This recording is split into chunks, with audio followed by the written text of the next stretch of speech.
How you doing tonight? My name is Anthony Brian Logan, and thank you for watching ABL Live. I appreciate you for being here. You could be anywhere in the world, but you're right here with me, and I appreciate that. Thank you for joining. Somebody said I'm a minute late. Oh, it's all good. I'm here. Thank y'all for being here. There's a lot to unpack here today, tonight, wherever you are. Michelle Obama says that she was a victim of white flight when she was a kid. Well, where did she come from where she went to a mostly white neighborhood? Did she live in an all-black neighborhood before that? So what does it make her?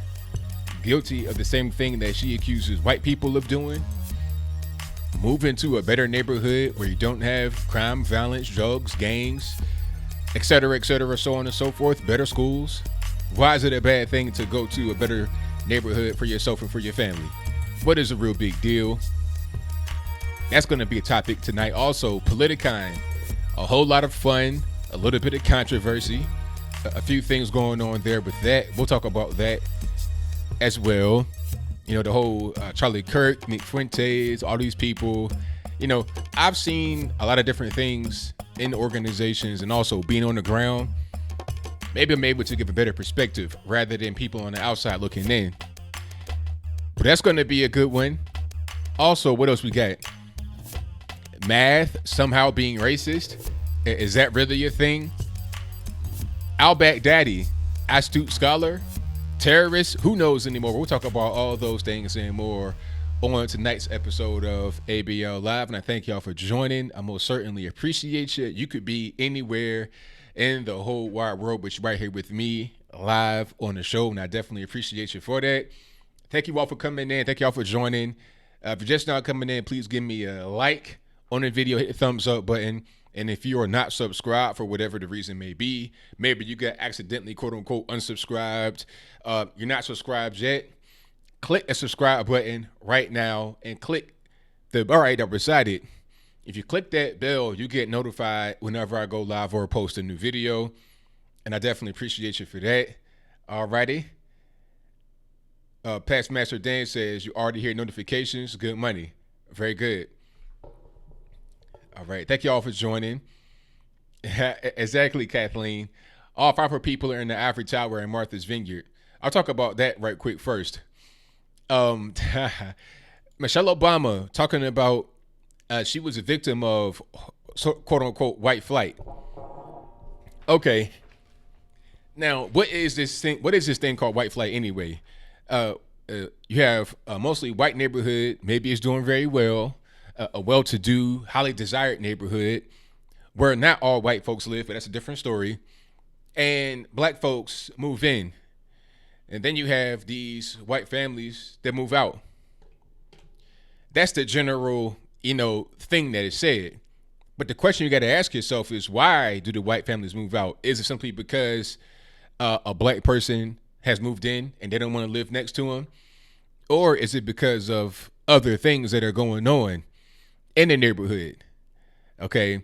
One thing about a person like Michelle Obama, she grew up middle class her whole life, if I'm not mistaken. If I'm wrong, let me know in the comments. But one thing about a lot of black families is we'll have a Fresh Prince of Bel-Air situation. If you've not seen the Fresh Prince of Bel-Air, or you're not really sure how I'm bridging it, in the Fresh Prince, you have Uncle Phil and Aunt Viv. They live in Bel-Air, nice big house. You got a butler, 2 kids. They're super preppy. Well, 3 kids and 4 when you count Nikki, but that's a different story. Anyway, you got this nice, well-to-do, preppy kind of family, right? Now here comes their hood rat cousin from Philly, Will, living right there in Bel-Air. He has no idea how to conduct himself in this type of environment. He does not necessarily always respect the environment. And in real life, unlike on television, like was the case in Fresh Prince, in real life, that cousin from the hood may come into the neighborhood and start to cause problems. Also, people that may come from lower income areas and jump up to a higher income area, they don't always understand how to take care of a neighborhood, making sure that you don't have a junkyard outside of your house, making sure the grass is cut. These things to some people may seem like it's nothing. It's not really a big deal. Oh, my grass is kind of high, whatever. But when you're living in these kind of neighborhoods, people have worked their whole life to get to, have scraped long and hard. Those things matter to a neighborhood, not only just for the appearance, but also for property value. A lot of different things go into the appearance of a neighborhood, the facade. It's very important. So when you have little incidents of people's cousins moving in, they come from the hood and they're acting up, they're, committing little crimes. It start with little stuff first, stealing from the corner store. Then it becomes, oh, here's a car that's unlocked. Let me just open the car and take something from the dash. Then it becomes, let me just break in somebody's house. Okay, that type of thing is what happens. Then you start to have crime pick up. All of a sudden, the neighborhood that was very nice, pristine, well-to-do, all this, that, and the third, now becomes not so nice, pristine, and well-to-do. So people say, you know what, man, the writing's on the wall here. The neighborhood is getting worse and worse. It's time for us to go. That is a natural, normal thing that happens. It's not abnormal for that to be the case. It's simple. That can't really, in my opinion, be labeled as some type of bad thing to have happen. It's just a normal thing. If you're living in a nice neighborhood, it becomes bad, you're going to want to leave. Anybody would want to leave, regardless of what color you are or those who are coming to the neighborhood making it bad are. It just so happens many times you have a white neighborhood, black folks move in, and then things fall apart. Michelle Obama said it herself. She said that black folks move in, and then one by one, all her friends that were not black packed up and left. Then the neighborhood became predominantly black, and things fell apart. Well, why did things fall apart? Why was it as simple as people leaving, just moving away? Why did that make the neighborhood go down? It's because people that lived there in the neighborhood before black folks came in, or people like her, the kind of lower class, well, she wasn't lower class. When people like her would have their lower class family a lot of times move in, and other lower class families, what would happen is that people would behave in a certain kind of way personally, and they would treat the property in a certain kind of way, and they would treat the neighborhood a certain way, to where all those things would add up and amount to a neighborhood in decline. Compton, California is a prime example. If I'm not mistaken, it used to be an all-white neighborhood in Los Angeles County, and it was nice. If I'm wrong, let me know in the comments. But what happened was a lot of black folks from all over the country got the whistle to say, hey, this is a nice neighborhood. It's next to no crime. It's affordable, all this, that, and the third. People move there, and some people are able to do well. But then they bring in their ghetto family members. Some ghetto families move in. Now you have City of Compton, in the NWA song, shooting and killing and whatnot. Who would want to live there? Nobody wants to live there. When a black person becomes famous, what do? Before that, if a black person gets any kind of money at all, what do? They leave the ghetto right away, and they can't go back. Once you go back to the ghetto, you become a target, but that's a whole different story.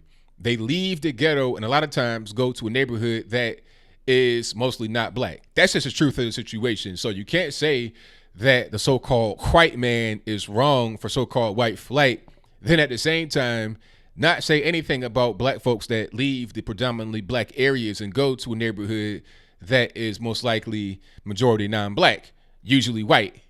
It doesn't make any sense.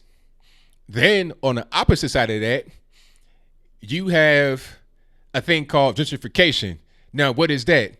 Oh, when white folks come back to a neighborhood that is mostly black, then that's bad because things become more expensive, property values go up, all this, that, and the third. Wait a minute. A lot of people in these low income areas ask for what these people bring. Jobs, money, opportunity, all this, that, and the third. But the problem is that these things aren't free. You got to be able to pay for it, and you got to be able to participate in the system. If there's a job that gets brought to the area, you got to be able to work it. If there's an industry that comes to the area, you got to have the skills to be able to participate in it. If you don't have the skills, if you don't have the will to work these jobs, if you don't have the money to be able to afford the new amenities, then you got to go. A lot of people in these low income areas, what they want to do is live high on a hog with no money at all. That's not how it works. Nobody of any race can just live like kings when they have the budget of a peasant. That's just not how it is. It doesn't matter what color you are. And I've seen some real poverty. Shout out to the Politicon podcast. I did a segment with them when I was in Nashville over the weekend for Politicon. And shout out to all you guys in Politicon that I met. I'll talk about that particular event in a minute. But one thing I told the guys over at Politics is that I've seen some true poverty back in West Virginia. White folks, on the street, homeless, living under bridges, living with no electricity. People living in RVs, no electricity, no running water, no plumbing, no nothing. Okay? People hunting for food, that type of thing. One thing that really kind of encapsulated West Virginia for me was when it was some big floods that came through, and it was this lady, it might have been in Greenbrier County, White Sulphur, somewhere right around that area, close to the state line, not far from Roanoke. But anyway, this lady was outside. I guess she was part of a news crew, and she was doing on the spot reporting. A lady came up to her, stuck her hand in the flood water and pulled up a fish. Okay, that kind of poverty is what I'm talking about. So it ain't just, white people can just live high on the hog. No. I've seen some true poverty, people living really, really rough, and skin color was not even important. Once you get to the point where you're able to live well, you have to have the intelligence, you got to have the skills, you got to have the ability to do that. If you don't have it, and you can't live like that. That's just not how the world is. People got to get rid of this entitlement mentality that's kind of plaguing the entire country. Okay. And Michelle Obama's a bit hypocrite anyway, because where does she live? She does not live in a black neighborhood. Okay. Far from it. She lives right next door to Jared and Ivanka. I'm not lying. In DC. And was that in the Colorado neighborhood? She lives next door to, well, not necessarily literally next door, but then in the exact same neighborhood as Jared and Ivanka. Also next to Jeff Bezos, the richest man on planet Earth, Jeff Bezos, him. Okay, so you're not living in the poor black neighborhood. And then some people would say, oh, well, they got to be secure, former first lady, whoop-de-whoop. Okay, that's very nice. But why do they get access to private guards with machine guns and drones and grenades and blockades and armored vehicles, and I can't even have a handgun in D.C.? What's going on with that? It's unfair, hypocritical. It's just ivory tower screeching from Michelle Obama. I'm not really trying to hear it. At the end of the day, if my neighborhood is becoming bad, and I lived through black flight when black folks would leave other black folks because it was getting too bad. Okay, we don't want to be around ghetto stuff either. Nobody wants to be around ghetto stuff. If they had a choice, they would not be there. It's simple. If ghetto stuff comes to a neighborhood, we're going to leave if possible. You understand? That's just how things work. It doesn't matter if the ghetto stuff comes to an apartment complex, which was my case when I was about 13 to 14, and we left to Chesapeake, Virginia, rather than Portsmouth, Virginia. It doesn't matter if it comes to a house, like, a housing community, like single family homes, townhouses. It doesn't matter. Nobody wants to be around that. If people can leave, they're going to leave. That's just how it goes. When people bring crime, violence, and they don't take care of their neighborhood, property values goes down. People don't want to live like that. It's not a really hard thing to even understand. And gentrification should be a good thing, but people aren't prepared for it.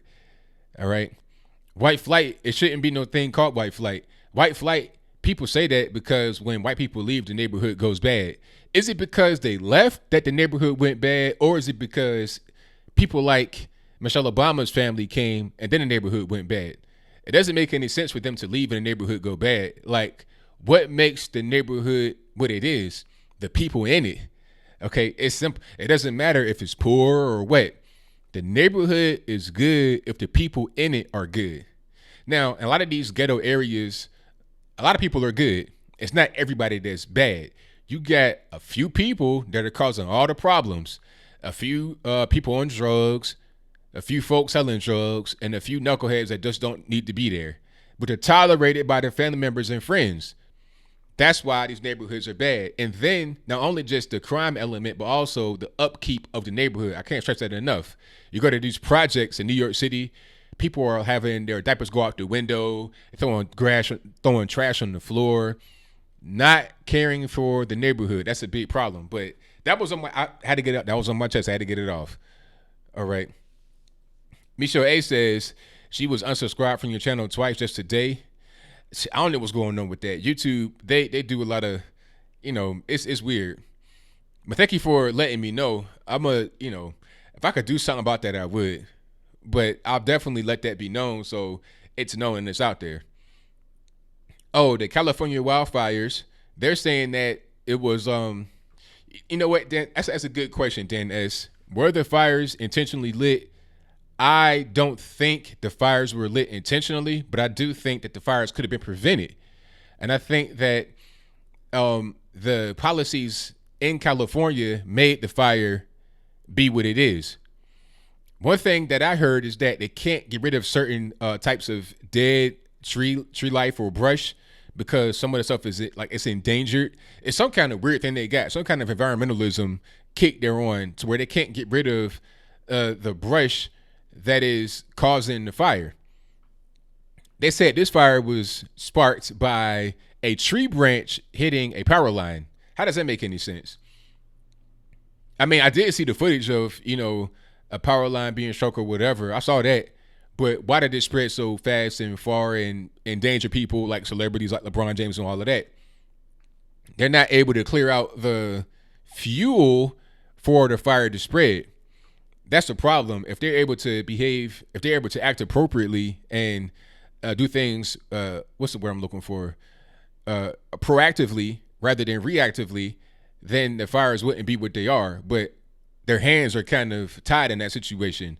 So were the fires set intentionally? I can't really say they were, but I think they definitely could have been prevented for sure. Yeah, it shouldn't be, the fires shouldn't be raging on like they are, not at all. Yeah, California, the thing about California is that it's so many people in a small area using a lot of power, and it's the desert, basically. Dry conditions, don't rain. That's just kind of how it is. And yeah, high winds. So I don't know. It's just a bad mix, honestly. It's a very bad mix of things that are making these fires be what they are. But mostly it's just the dry conditions. Always dry, never really rains. Southern California in general is like that. It's a volatile environment. Yeah, the whole blackouts thing. Well, I think the blackouts thing, a lot of that could be because of the way the power grid is managed. I'm not really sure about how many so-called renewable energy sources they have, how much solar, wind, or whatever. That could be a problem. If you have high winds, is that a positive thing for wind turbines or a negative thing? I don't really know. Hydroelectric, solar, and then just the fire risk. I'm not really sure what's going on. It's just too many environmental hazards, and then you have the environmental people that put these weird policies on the books and make it even more difficult for safety to be the priority. Let me see. What else we got? Marcia Connor says, in Cali, it's illegal to pick up live oak branches. Wow. See, that's what I'm saying. If you can't pick up branches on the ground, if you can't pick up the fuel for the fire, then you're going to have fires. I don't understand why these things are so difficult for people to understand. Like, it's not that hard to really grasp. If you can't clean up the fuel for the fire, you're going to have big fires. That's it. Let me see. Will Redding says corruption causes forest fires. Yes, that's correct. Hold on. Star Scorpio says, ABL, did I see Byron Allen on the Breakfast Club? What's your opinion on the Comcast lawsuit? I did not see him on the Breakfast Club, and I don't know a lot about that lawsuit. I don't know. One thing about lawsuits in general is the fact that some of them, it's just business as usual. It's not necessarily anything groundbreaking. I think I'll have a better opinion when the lawsuit becomes finalized. Whatever the judgment or ruling is on it, I have more of an opinion at that point. But right now, I've not really been following that case. I heard about it, but I didn't really look into it too much. Let me see. Kevin Duncan says you can buy a car with the average environmental laws fine. It's a cash cow for politicians. Let me see. What else we got? Oh, now Politicon. Let's talk about Politicon right quick. We thoroughly enjoyed this. This was a great event. Of course, T-Pain was there with me. That was a lot of fun. The panels were great. I liked how the left and the right were there. Some said that it was mostly the left. Nah, I think that it was the left and the right. People saw a lot of MAGA hats. Most of the vendors had conservative stuff. I didn't really see. I saw I say the vendors are probably about 80-20 or at least 70-30 conservative liberal. Planned Parenthood, they were there. Stuff like that. They had this little setup, this exhibit about immigration. It was kind of weird. Like if you open the door, a video would start playing, and it was kind of designed, in my opinion, to have you think in a more sympathetic way towards immigrants. But it's like nobody's against immigration. We're against illegal immigration. It was a weird thing.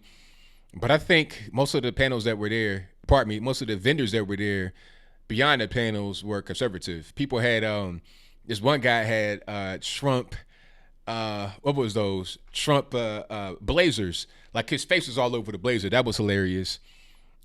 Big Trump hats, Trump shirts, a lot of different things that were there. But the left and the right were in the building. I met a lot of great people, and shout out to all you guys I met at Politicon. If you're out there listening, if you're out there watching, hey, I thoroughly enjoyed everybody. I took every picture. I shook every hand. It was a lot of fun. Charlie Kirk was there, of course. Hold on. I'll answer that. Matter of fact, before I get to Charlie, somebody asked me about Magnificent not being allowed in the White House. He did not pass the background check with Secret Service. Nothing to do with anybody else other than Secret Service. Now, I don't know why he didn't pass the background check, but that's not really my business. He has to be able to maybe do a background check on himself to figure out what's going on, because you may not know. You may think that your background is clean, you don't have a record, but it could be something there that's preventing you from being able to get into the White House. And Secret Service is not going to tell you that. So if you're trying to figure out why from any source, you're not going to get an answer. But anyway, Charlie Kirk was there, and he had a debate with Cal Kalinske. Now, I'm right there, front row center. It was great. Charlie did a fantastic job.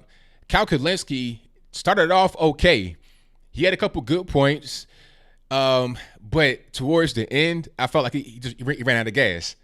He ran out of gas, and it just he did not have enough to be able to combat what Charlie was saying. Charlie was just dropping fact after fact after fact after fact, and Cal Kalinske could not keep up. He just started cussing and fussing. You understand what I'm saying?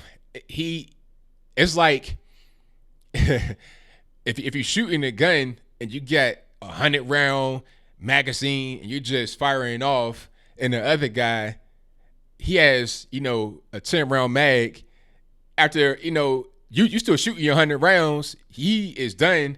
His gun is expired. He throws a gun and just starts screaming and hollering. That's pretty much what happened. He did okay, Cal Kalinske that is, but towards the end, he ran out of gas and he had nothing else left. Yeah. So that was weird. Now, as far as Nick Fuentes, I don't know Nick Fuentes.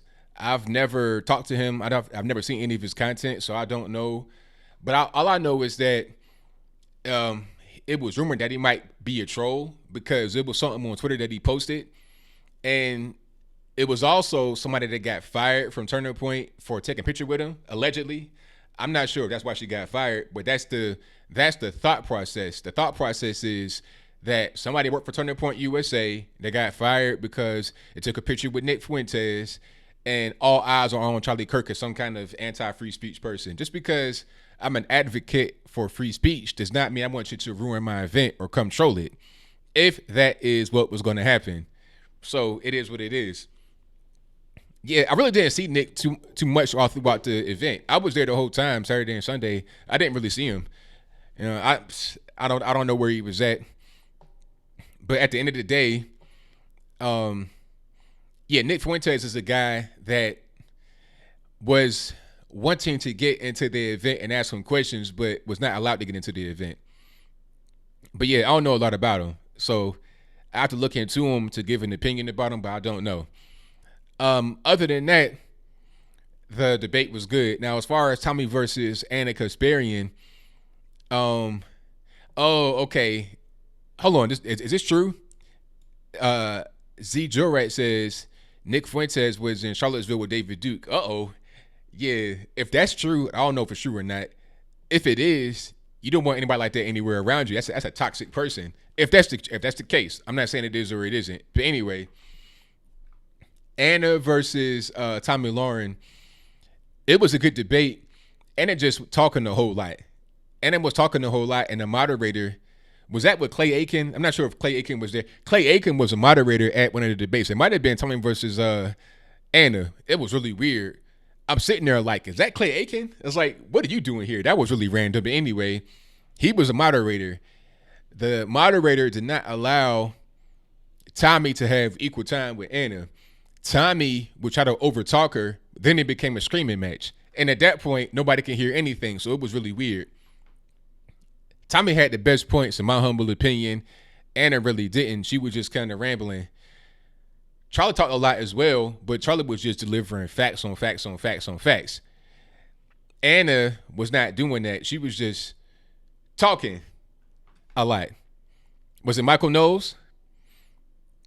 Oh, nah, it was Clay Aiken. Yeah. It was really weird. Wolfgang von Bach says he is a troll, quite racist at that, talking about Nick Fuentes. Okay, that might have been what it was. But yeah, Clay was a worst moderator. That's correct, Dark Duck. Clay was the worst moderator ever. Terrible. But shout out to Tommy. I think she did a good job, but she just was not allowed to speak as much as I thought she should have. And Anna was hogging the time. Jesse Lee Peterson was there. I talked to him briefly. You know, he's a good dude. When you see him in person, he's like your uncle. You understand? I have uncles that look like him, like your older uncle. Like he's the kind of guy when you meet him, he's like the kind of guy that would beat you up if you tried to fight him. Like that, he has that old man strength. You can see it in his face. You understand? Like you're trying to fight your granddad, and then he beats you, slam on down. That's Jesse Lee Peterson when you look at him. When you see him in person, you talk to him. He has that kind of vibe to him. Really, really cool guy. Really just down to earth. Just a regular guy. One thing I wanted to say about Politicon, people said, what's the point of going to these events? Are they fruitful? Do you do anything?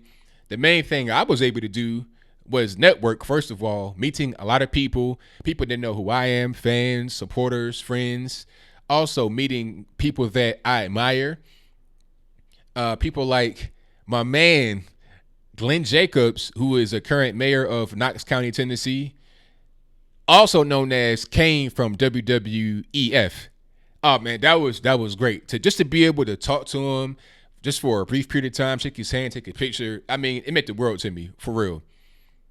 Meeting people, talking to people, having debates and whatnot. That's what I really enjoyed the most. The panels were cool too. The panels are great. But the main thing is just being able to go there and talk to people, having these conversations and meeting people. That's the main thing that I was able to get. Anytime I go to a conference and whatnot, that's what I want to do first and foremost. The panels were fun as well. Yeah, Jesse got that plantation strength. That's correct. Yeah, he's humongous. I'm 6'3", 225. I look like Kane's 11-year-old son about to go play varsity baseball for the first time. You understand? Like, he's a humongous person. But yeah, Kane's taller than me. Kane is hold on, let me pull up the picture right quick on my Instagram page. If you're not following me on Instagram, go ahead and do that right now. Instagram.com/Anthony B. Logan. But let me get to the picture right quick. I met Ann Coulter. She kind of knew who I was a little bit, but I'm not sure if she did or not. I saw Lauren Chinna again. I met her before. I met her in 2017 in Texas. Great person. But let me pull up the picture of Kane right quick. Let me see if I can get to it. Hold on. There we go. So, yeah. That's me right there. Look, listen to me.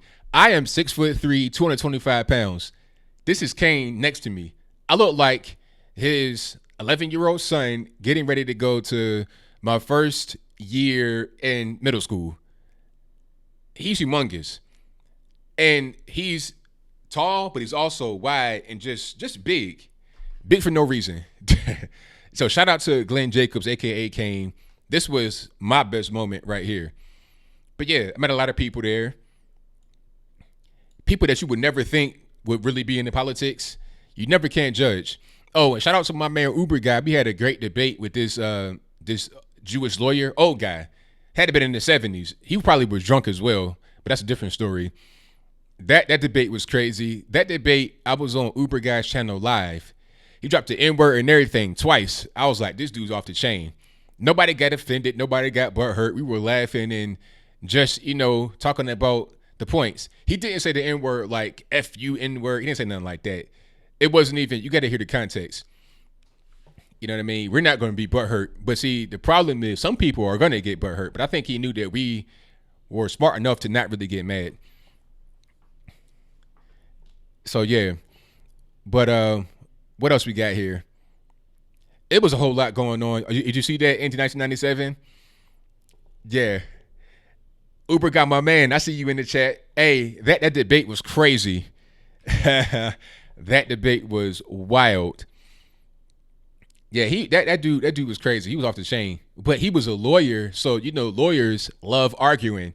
And I love to argue as well. So it was just one of those things where we really would never get to a conclusion. If I didn't just kind of like stop at a certain point, we'd have been talking all night. So shout out to him, whoever he is.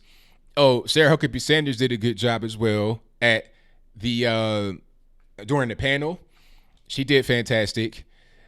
James Comey was there. We went to his thing for a minute just to hear what he was saying, and we were there for like 5 minutes and bounced. It was terrible, totally terrible. Was not really. I mean, James Comey he's also a lawyer, so he was just there being a lawyer, just doing all kind of mental gymnastics and whatnot, trying to.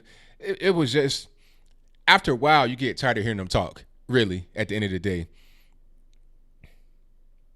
The Jewish man's name, I don't remember. He said it in the actual, in the debate. I put a link to that in my Politicon recap. I put a link to Uber Guy's channel, and he'll say it. He said it somewhere right there. So yeah, that was hilarious. And yeah, Anna Kasparian. So did you guys see any of Politicon? Were you there at Politicon? What was your favorite moment? One good moment, Uber Guy, was when they had that panel with April Ryan and whatnot. Y'all made it to Fox News. It was Uber Guy and Brandon Stropp were kind of confronting some of the panel members. I think April Ryan of CNN specifically. They made it to Fox News as far as the article written about them. Because this was news. Like, the whole event was news all over TV. His name was Kyle, you think? Okay, that might have been it. But yeah, that whole thing... The whole thing was crazy. A lot of fun. A whole lot of fun. Sonny Johnson, I did not see. I don't know if she was there or not, but I did not see her. But shout out to Sonny Johnson. But nah, I didn't. If she was there, I didn't see her. Let me see. What else we got? It was a lot of people in cosplay. One dude had on a black man outfit. It was weird. He was black, but he had on something that made him like... He had like this big afro. It was like, what are you like? What's going on? Oh, I met Tim Black. I don't know if you know who that is. He's also a YouTuber. I met him. We had a conversation. It was cool.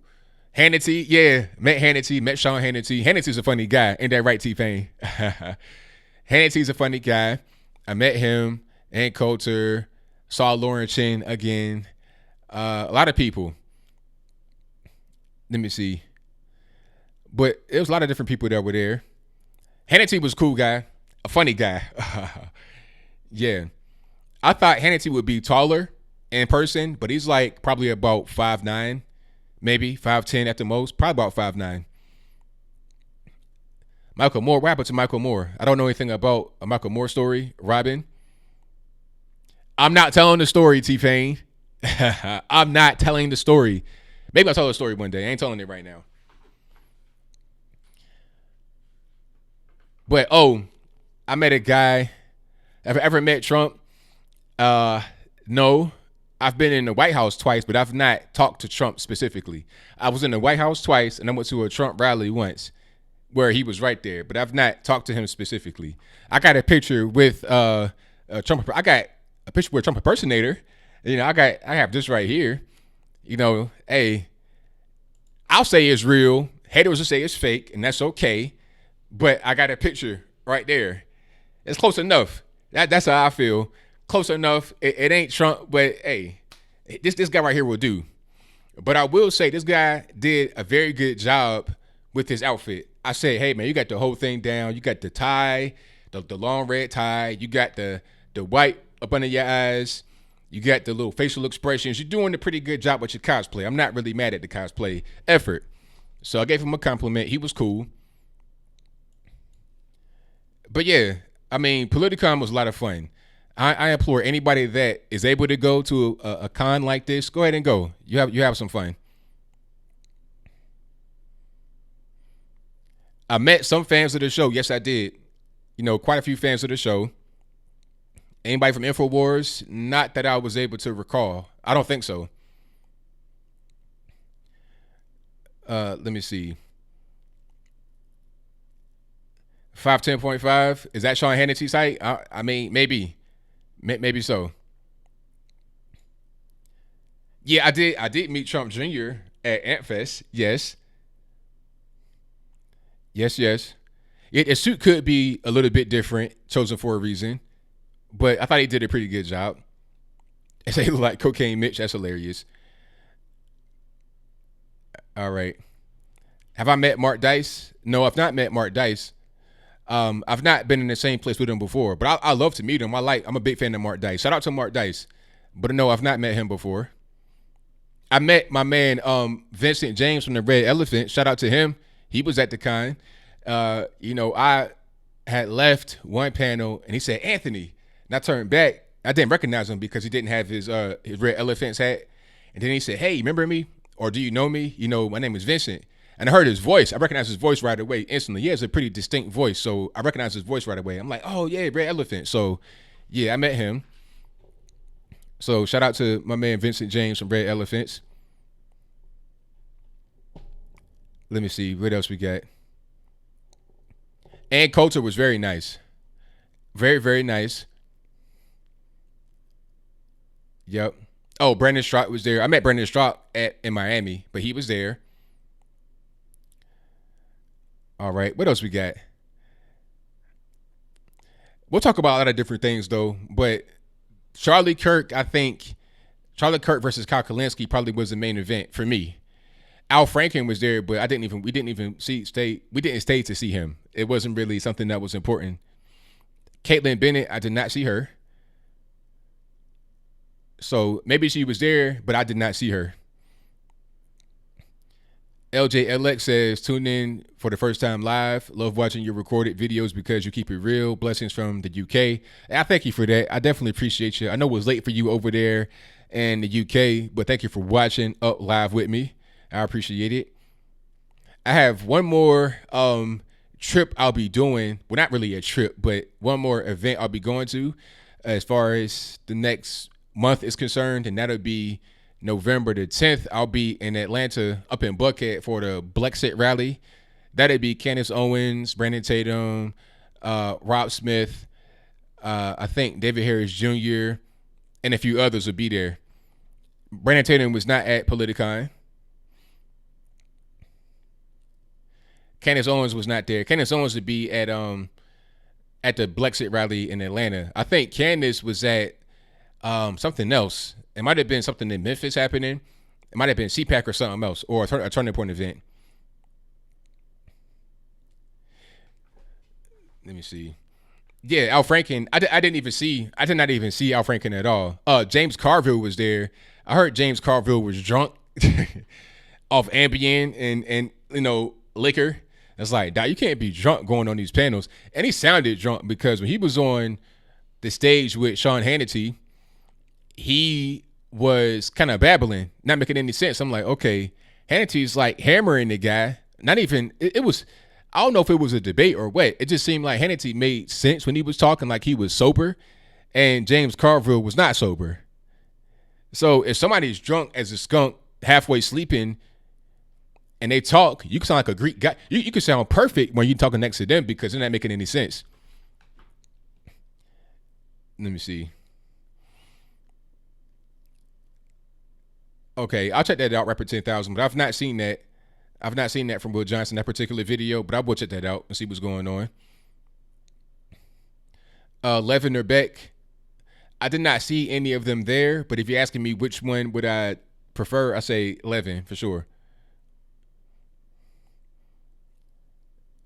Naguru Hatsumi says, ABL, hello from Yokohama, Japan. Love your videos. Used to live in Norfolk back in the day. Hey, I thank you for that, man. Definitely appreciate you. Shout out to Japan, you know, all the way on the other side. What's up with the F Charlie Kirk talk? And you can't curse, sir. Nah, you don't gotta hide him, T-Pain. You don't gotta hide him. Or was he already trolling before? If he was already trolling, then it is what it is. But people have a problem with Charlie Kirk. I don't understand. I don't get it. What's the problem? Origami says, from a white brother to a black brother, love you, brother. Will people ever see the way family? Hey, man, it's hard to tell. I can't really call it. Yeah, Charlie, man, Charlie's a good dude. People just, I don't know. People get kind of weird on the internet with this kind of groupthink, I think, happens. It's weird. But see, what else? Oh, the whole ISIS thing where they call my man, not my man, that guy, was that Baghdadi? When they call Baghdadi an astute scholar, I think, like I said in my video, the reason why they did that is because they probably had to change the first, because it was three different headlines. The first one made sense. They call him the terrorist in chief, but they probably wanted to change that because it was too close to commander in chief, Donald Trump. You understand? So they didn't want to link that to him or have any kind of allegation of them trying to send a little dog whistle. So they probably changed it, but it might have not been good communication. They probably wanted to say, hey, keep that same terrorist angle to it because that's what he was, a terrorist. Okay, keep that same thing there, but change it to where it's not exactly, terrorist in chief. But they went all the way to the depths of Trump derangement syndrome land and said astute scholar. It's like, what? Why would you do that? It doesn't make any sense. But then again, if you're in this environment of being so anti-Trump, deranged, TDS, it makes sense for them to put someone out there like that just to try and spite Trump or to, I don't know, just to kind of fit into this little thing. Trump will call him a terrorist and say bad things about him, so you got to say something opposite. And then they came out and said extremist, but it still wasn't really all the way there. It wasn't really harsh enough for a guy like that, a guy that was actually, leading the pack of a group of terrorists. It is what it is. Oh, and shout out to my man on Twitch.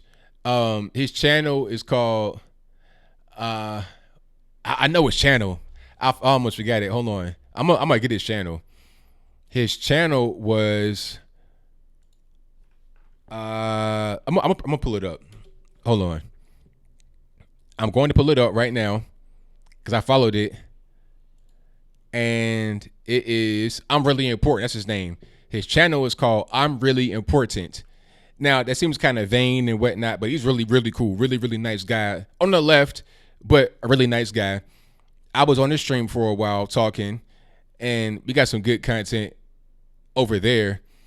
I was talking to this young guy, 20-year-old, young black male, about a few different things. He was asking me a lot of different questions. That was a really good time I had, and that was right before the debate with Charlie Kirk and Cal Kalinske. So shout out to my man, I'm Really Important. Again, not a name that you would think would be belonging to a person that's super cool, which he was. All right. What is the point of what's up with all the hate towards Turning Point? I don't get it. When you say everyone knows, do you mean everyone that has never met anybody at Turning Point knows that? Who never been to any of the events, or anybody that's kind of like upset and jealous and hateful? It's weird. But let me get to the super chats, then I get to the live calls. Thank you for being here. Definitely appreciate you. The number to call is 434-658-1220. Let me get a little bit of time, and then I get to the calls. Shout out to my man. I met you. I know your name, but I can't pronounce it. I met you in D.C. Rique Caballero. I know I might have butchered that, but I recognize you. I know you. He says, Carville and Coulter saying Trump has weak team. Well, Ann Coulter, one thing she said at the event was that she wants to keep trolling Trump until he does the things that she wants. So I think that's kind of just part of her trolling. But Carville, I mean, like I said, this man was drunk during the actual panel. So, you know, he pretty much say anything. But thank you for the donation, man. Definitely appreciate you. Thank you to Filthy Phil for your donation. I appreciate you. Thank you to Matt, who says, I became Ron Paul delegate after meeting in Perkins. Hey, man. Well, hey, it is what it is. I'm glad you're able to do that. Thank you for your donation. Thank you to my man, G. Carjala, for your donation. I appreciate it.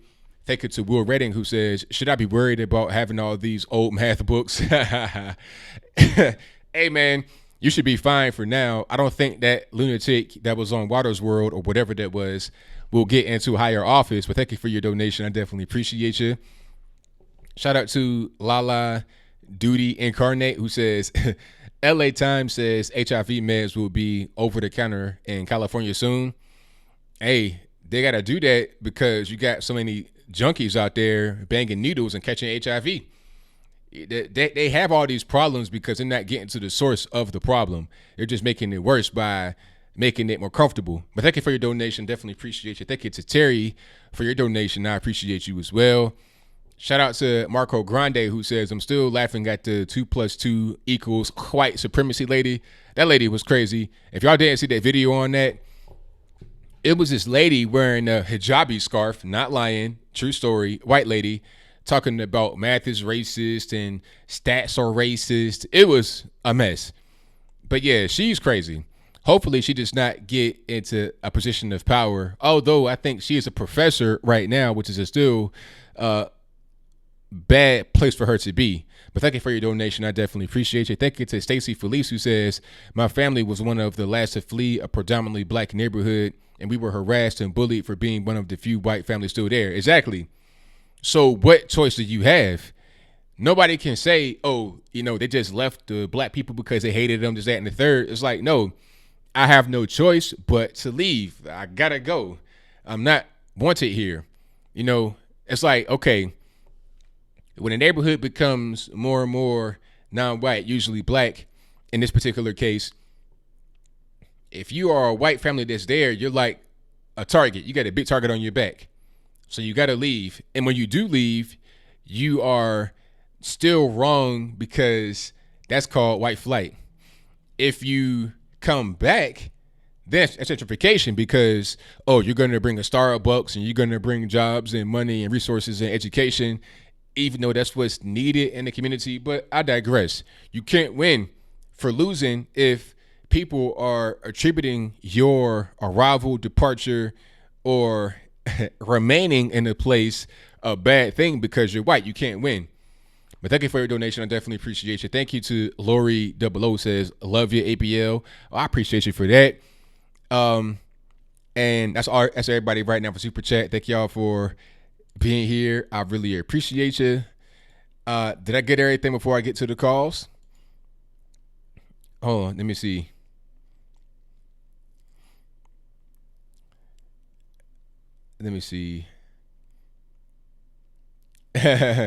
Somebody said Charlie Kirk got canceled. I mean, according to who? According to you? Charlie Kirk ain't canceled. Come on. Turning Point still jumping.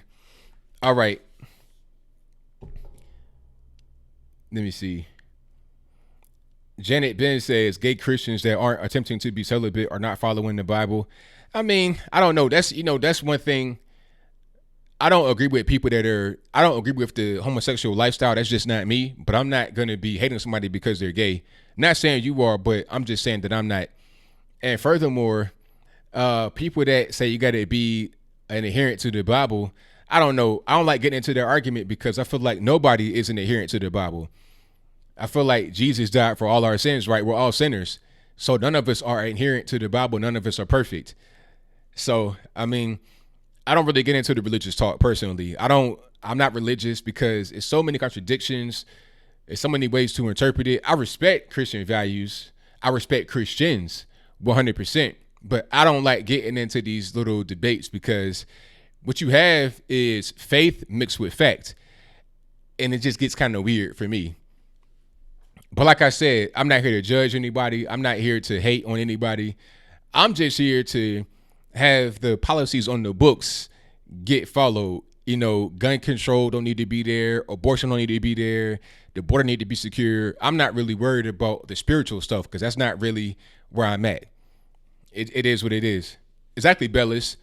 You're perfect and never sin. That's pretty much what it is. That's my viewpoint. It's like, you know, that's how I carry it. I don't really like getting into that religious talk, personally. It gets weird because everybody has a different kind of point of view. Different, denominations come up. The Hebrew Israelites jump in there and they just throw all the pieces of the chessboard on the ground. It just gets to be a mess. All right, let's go ahead and get to it. You guys know the number to call. The number to call is 434-658-1220. All right, let me see. Is everything? Let me make sure my settings are right because how Skype is. It likes to do whatever it wants to do. Just got to make sure everything's on the up and up.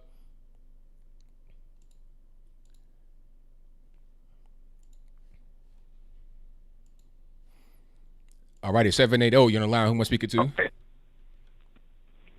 Is everything? Anthony. Yes. This is Liza Jean. Liza Jean, what's going on?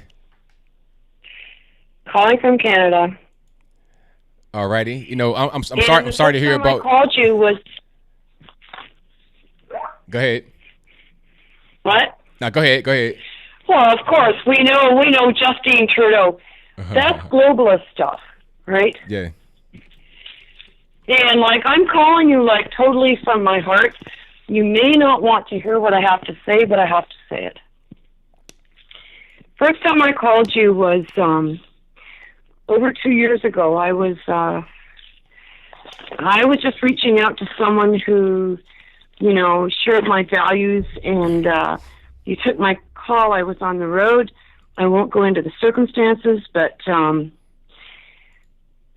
this Turning Point USA, we're hitting kind of a crisis point. Okay, so right?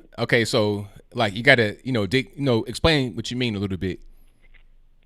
Well, I'm explaining. I'm about to explain. Okay. I'm about to explain. Amazing Lucas. Okay. Okay? He has almost 500,000 subs. Because of who I am online from my heart, that I'm involved, with O'Shea and all the rest of them, Uber Guy. Amazing Lucas, I was the first mod. All right, he saw my name, he knew who I was. I listened to something that he put out today about Turning Point, and it really, really struck my heart. How does this 25-year-old white guy get to be the head of Black Leadership Summit? Just let me finish, all right? This guy, I don't trust anything that just kind of rises up in front of us. And if you look at what Lucas put out today about Fuentes, are we talking about free speech? I'm sorry, but I saw Charlie Kirk using black people as a beard. They're saying, and you're saying I really don't. The Bible is it's old. We don't follow these values, these values. But I see the Overton window shifting, and conservative is totally being changed. It's totally being changed. And so, like, my heart's beating hard as I tell you this. I know that, like, we're looking at the future of young people, but when I see somebody who is Israel first,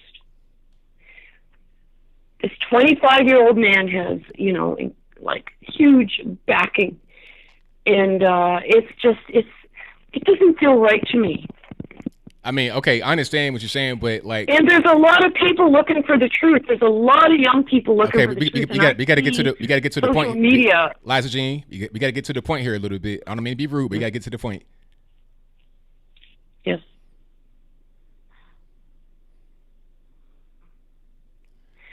Oh, the point? Yes. The point is that they're trying to they're trying to redefine what. They're trying to redefine what determines what a conservative is, and these are like family values. And there's the only binary is the binary that goes between male and female, and that's how children are made. So all this acceptance, I don't know, like I feel really sad, and I'm excited when I see young people kind of looking at their options. Like, we live in a very, very, very upside down world. So did you see, like, what amazing Lucas put out? Like, I'm not promoting him. I'm not. It's just that, like, what he had to say, it just, you know. I mean, Lucas got his point of view, and that's fine. But at the end of the day, I got to correct you. Number one, Charlie Kirk is not the leader of Black Leadership Summit. That's Candace. She is the chair of it. It just so happens that Turning Point USA is a big movement that's happening right now that is open to a lot of people. See, a lot of these organizations like Turning Point, they're not open to people. They're just DC swamp people that are trying to be interns and whatnot. Those are the only ones that are ever invited. I won't say any names, but they're just trying to get money from the GOP, the DNC, and they don't do anything. They don't open the doors to anybody. Turning Point does, and since they do, they get a lot of attention, positive and negative. So some people are going to say bad things about them.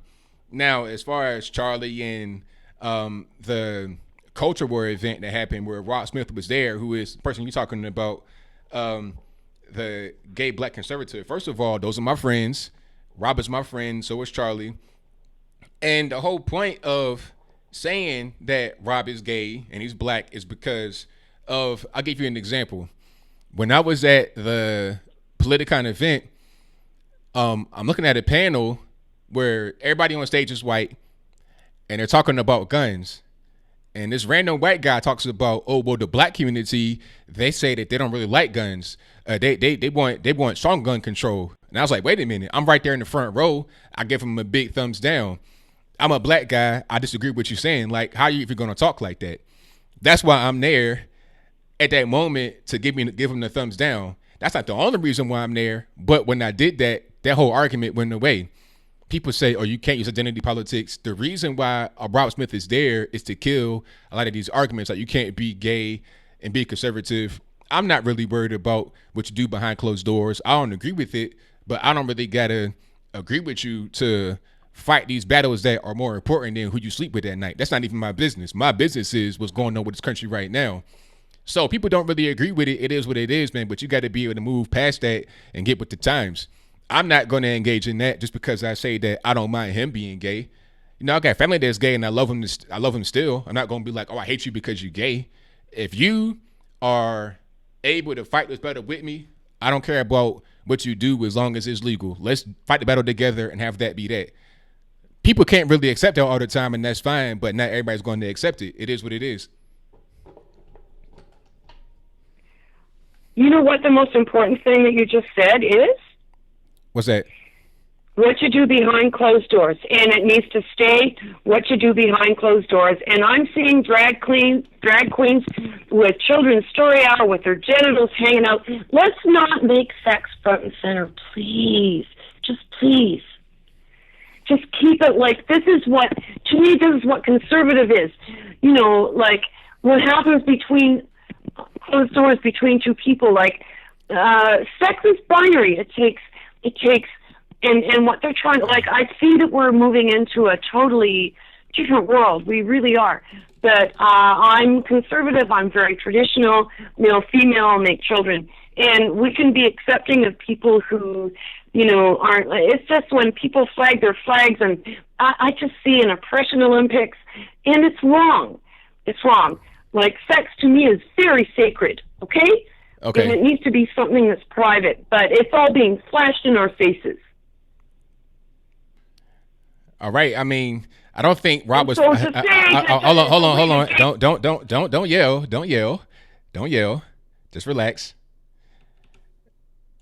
Now, I don't think Rob is flashing sex in anybody's face. He says he's gay. I mean, that doesn't mean that he's talking about what he does with his husband or whatever. That doesn't mean anything. The person asked a question about sex at the thing. Rob did not mention sex at all. He never mentioned sex at all. He just says he's gay, and that's it. He don't talk about sex.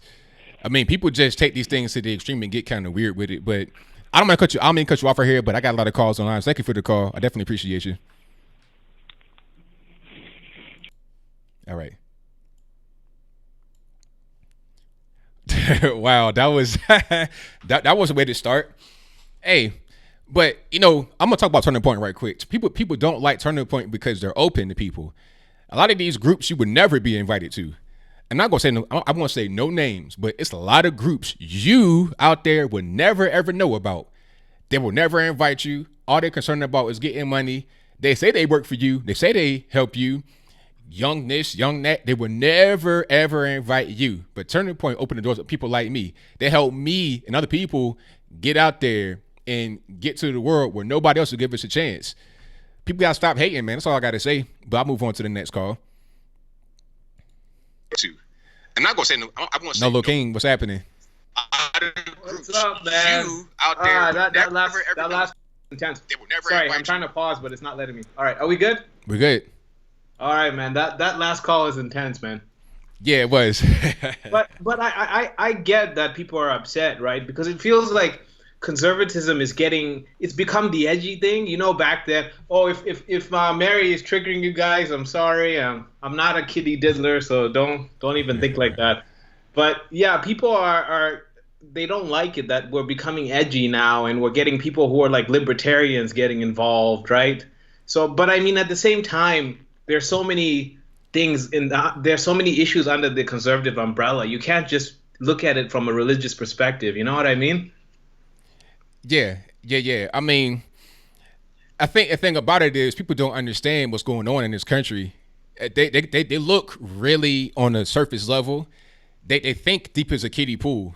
Yeah. They don't think deeper. They don't think long term, because what's happening right now.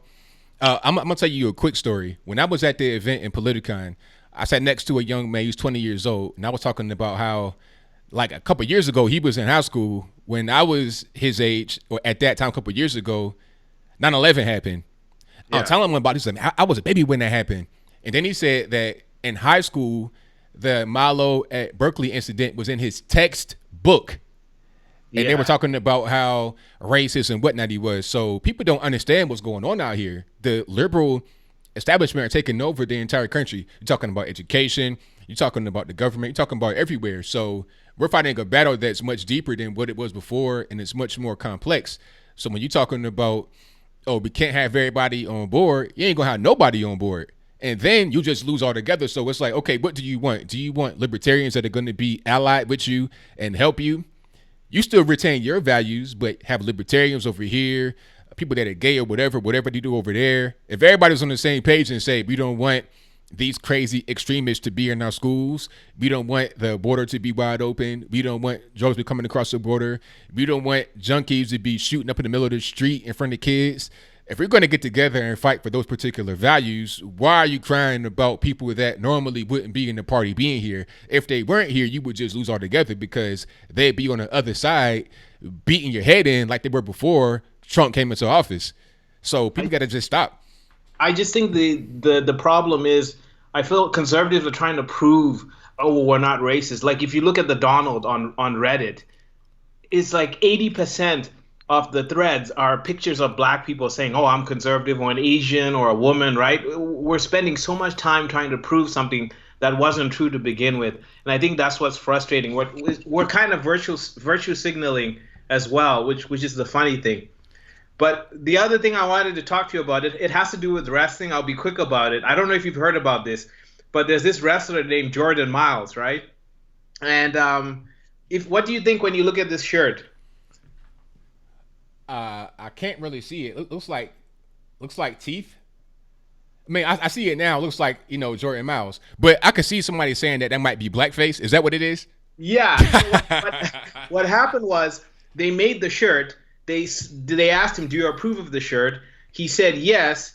Then he objected the shirt and said no, because he didn't see it in black. When he saw the black version, he said, "That's blackface. I don't like it." Oh.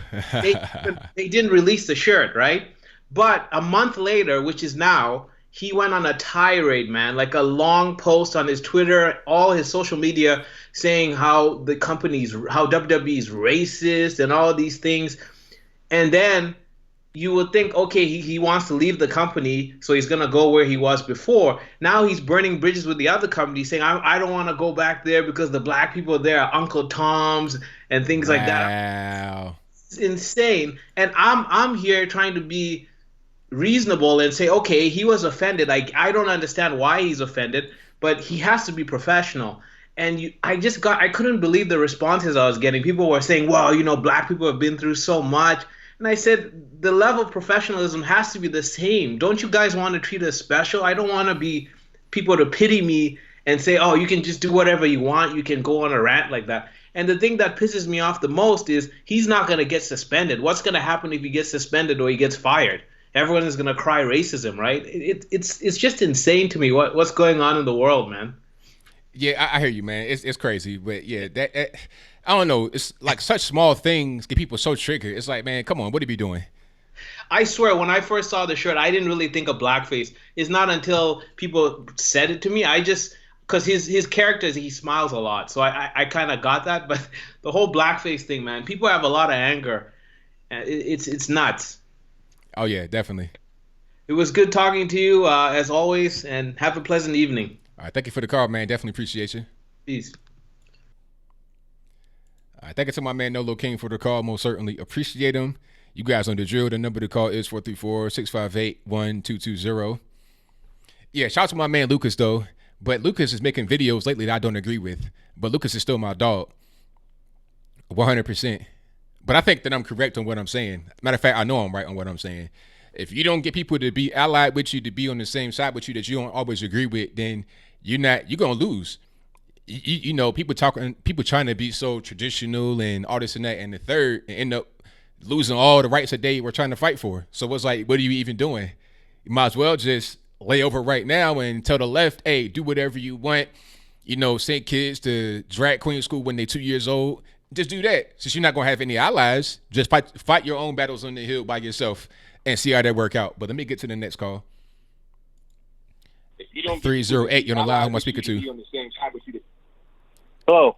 Hello. Hello, ABL. Big fan. My name is William Elfgren. And right. I had some questions on what your thoughts are when it comes to some of our career politicians, especially when we're talking about the Republican Party. I myself plan on running for Congress here in Nebraska, and my campaign is going to begin with press releases in about 3 weeks from now. But I was curious to get your input on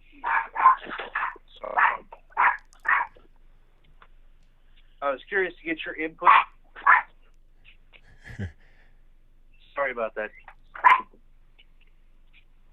was curious to get your input on some of these career politicians that just aren't doing anything. We hear all the names, AOC, the squad, all that, but we don't hear anything when it comes to the Republican Party. Are they just cowards for the most part? What's your take? Well, I'm having a hard time kind of bridging it together. So you're talking about career politicians, but so you say Republicans don't call out career politicians? Is that what you're asking? Well, yes, in a fashion. I'm saying many of the many of the career politicians we have that make up the swamp, as Trump put it, we're not primarying them. We're not kicking them out like we should be, I don't think. I mean, but who is okay? So we're not primarying the career Republican politicians. Correct. Okay. Instance, my senator in Nebraska would be Ben Sass, or one of them. Never Trumper, yet Trump has recently come out to back him, and I understand the politics of that and why he's doing it. But why should we be allowing these people? For instance, my district is the third for the congressional, so Adrian Smith is my congressman. However, when I go through the courthouse and stuff, and I talk to people, unless you say his name, nobody really knows who he is. And that's an example to me of a career politician who doesn't stand up and fight for anything. Well, I mean, the problem is that the career politicians have the name recognition, number one, and then they have the money, and then they have the backing of the establishment. So, I mean, people just feel like it's not even really worth it to go in there and try to fight it, because what are they really going to get accomplished? They won't really get anywhere. And they don't have the money, they don't have any kind of support. And then it's like, okay, who's going to actually go to these places and try to run? And maybe a lack of people that are suitable for their position or suitable to actually run. So it's just kind of a hard thing to do. I mean, the only reason why AOC won is because she had a lot of money behind her. Like, it was a whole big machine, a big machine with big money from different governments all around the world. And it was kind of an anomaly. So unless you got something like that, some kind of super big machine behind a person, it's hard to unseat a career politician. Can it be done? Yes, but it's not. It's easier said than done. Put it like that. I understand that, and of course, I live out here in flyover country. You know, if you ask all the majority of people, anyway, here in Nebraska, my district is bigger than her whole state. So it's at the end of the day, it feels like a popularity contest. Yeah. And you're right. It's there's a lot of outside money coming in. So how effective do you think the door-to-door strategy is? Like literally going door to door, like people's houses? Quite literally. I guess it depends on who the voter base is. If you got people that are like, 45 and older, maybe that'll help. But for anybody younger than that, it doesn't help at all, because everybody's on their cell phones. Like, you got to do more, like digital marketing, television, social media, that type of thing. Door to door works for people that are like really, I say 55 and older, in my opinion. But if that's the voters that are actually voting people in, because let's not forget, most people don't even vote in local elections. You got a very small turnout. And a lot of times, people that are retired, people that are in nursing homes, that kind of thing. So one more thing you could do to fix the problem is just marketing, get younger people involved. The door-to-door stuff will not be effective to get anybody new out, in my opinion. Yeah, and I think, correct me if I'm wrong, it's from all my research, it seems as though the only people who really vote in primaries anyway are that older generation. Yeah, that's pretty much what it is. We got to be able to change that, and it might not necessarily be the easy thing to do, depending upon where you are in the world. I mean, in the country, that's kind of a hard thing to do. Not saying it's impossible, but that's what needs to happen. Well, it was great to get to talk to you. I know you got callers on the line and stuff like that, so I'll let you go. I thank you for the call, man. You're doing great work. Love your show. Love watching it. So thank you very much. If anyone else can hear me from Nebraska, vote for William Elfgren. Thank there you. It is, man. Appreciate it. Bye. All right, shout out to my man for the call. Most certainly appreciate him. Let me get to my next call here. All right, 423 on the line. Who am I speaking to? Hello, this is Zachary from Southwest Virginia. How are you doing, Anthony? Everything's good, man. About yourself? Wonderful. This is the first time that I'm calling here for me, actually. So how are you doing tonight? Hey, I'm great. Can't complain at all. Can't complain at all, especially with hopefully the state in which the Democratic Party will be putting themselves shortly. Oh, yeah. It's going to look kind of rough for them. Yes, it is. Especially that they're looking into, honestly, I think Hillary, I honestly was one of those people thinking Hillary wasn't going to run, but now I'm starting to believe she actually will. Yeah, I mean, it's looking more and more like it. I'm hearing more and more rumors. Things are floating around D.C., the Beltway, saying she might come out because the field is so weak. She may think she has a good chance of being the front runner. I used to be a progressive voter myself. I almost actually voted for, I was going to vote for Bernie Sanders during the Super Tuesday primary. But then when Trump was doing a rally around here near Tennessee, and of course I live in Southwest Virginia, I thought, what could hurt? I heard all these things about Trump rallies, and let me go to one. So I did. And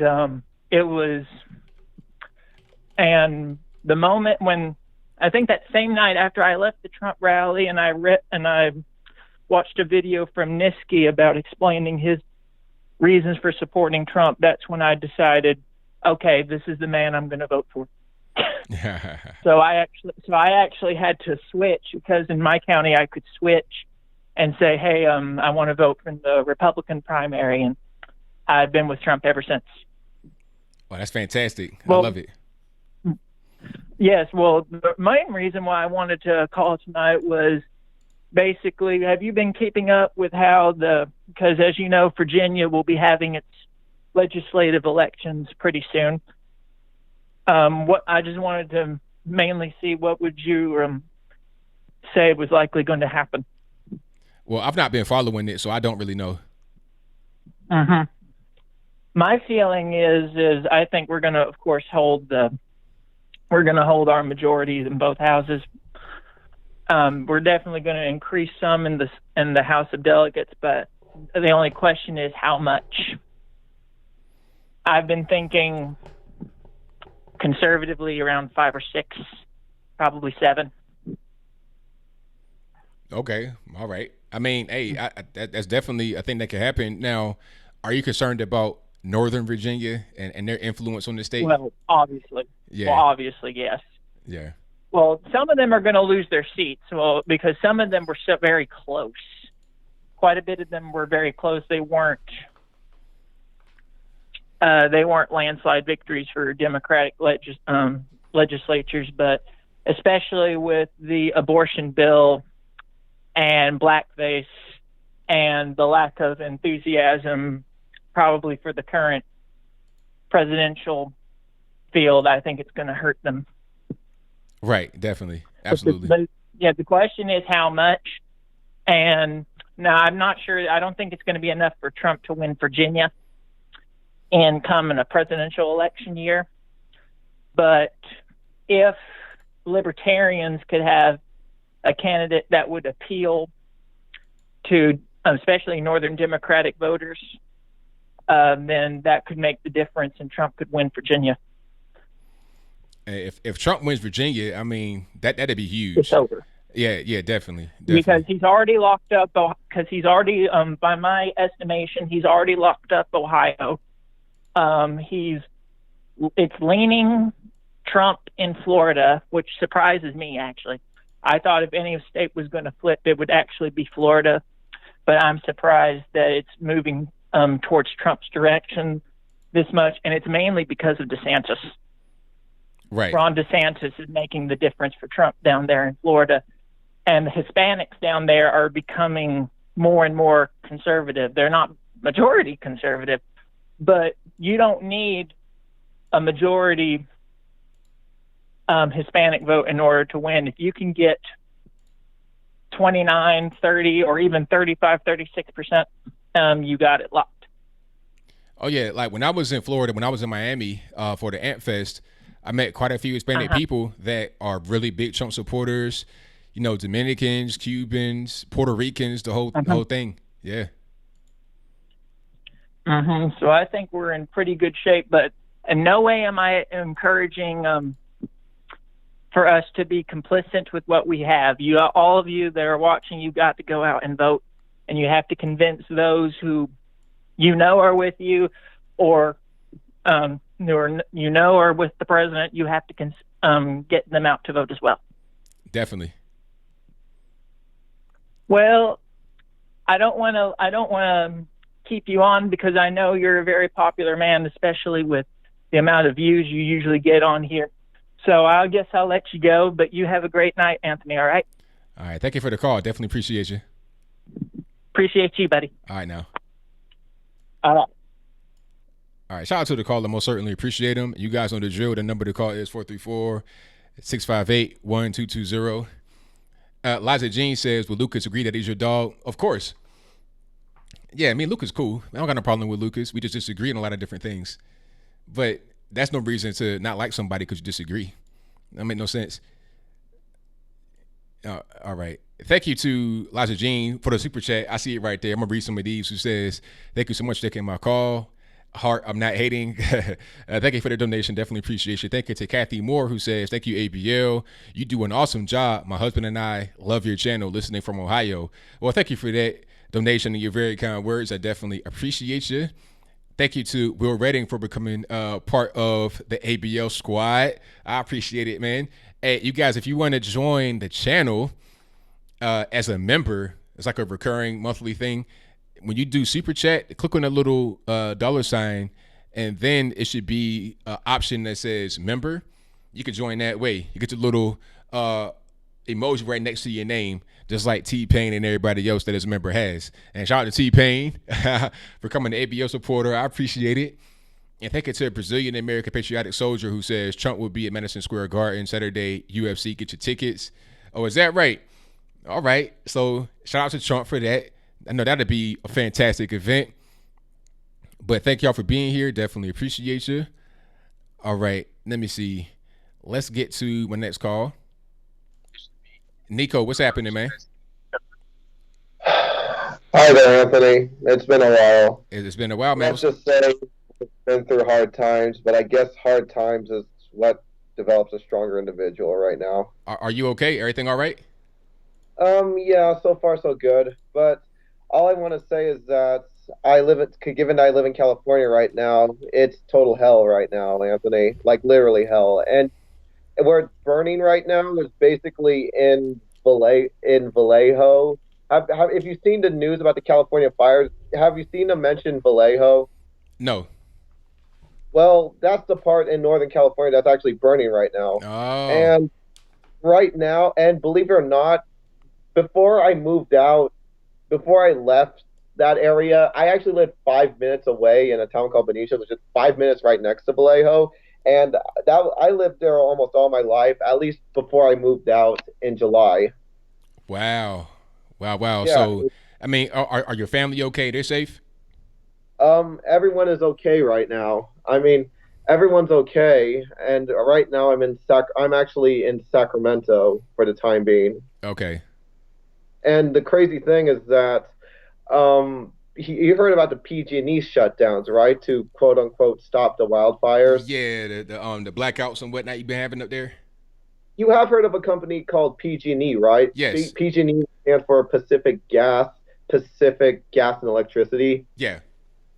Yeah. So what happened was they shut off the fire. They shut off power to 2 million Californians to quote unquote reduce wildfires. But unfortunately, it didn't really make a difference since the gust knocked over a few power lines, and then that's where things escalated from there. Oh, okay. Yeah, and you know what's even crazier? You hear our governor Gavin Newsom, who's lecturing PG&E, saying that PG&E, your time is up, and basically they're trying to do a buyout. He's trying to encourage I think Warren Buffett Warren Buffett to try to buy out PG&E. ironically enough. And here's the crazy thing. During his campaign, when he was running for governor, he accepted $200,000 of campaign donations from PG&E. Oh, okay. Interesting. Ironically. Now I got to ask a question right quick. I'll be hearing about people not the companies not being able to clean up the brush, like the dead tree life. Like, what's going on with that? There's a lot of issues that are happening. PG&E, their aging infrastructure. That's also one attribute. The reckless government environmentalism. Well, yeah, I mean, I'm listening. And that was one thing that was happening. Basically, they said there was dead trees, there was overgrown shrubs, kind of like what you see on the freeways, and they basically ignored that, saying don't cut it down because it's going to hurt the environment. And then you ignore it, probably create one of the worst American environmental disasters of this time. Ironically enough. That's right. So much for California being the leader in environmentalism. Right. Yeah. Unfortunately. And another thing I wanted to say is that, have you heard this? That basically the California government, they're going to have a statewide investigation in why the gas prices are so high. Have you heard about that? I did hear about that, but it's like, hey, why do an investigation? I think the investigation is part of the reason why the gas prices are so high. You're spending money recklessly, and beyond that, you have these crazy high taxes and fees and then bills that shouldn't be there.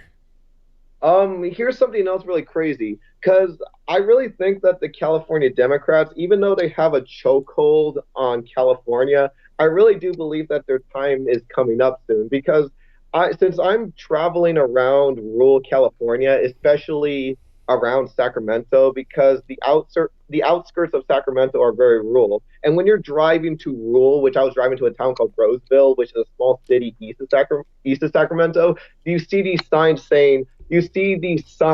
on the side of the road saying "Save California, recall Gavin Newsom." Because here in California, it seems that the recall campaign for Gavin Newsom is starting to pick up steam and it's starting to hit the mainstream.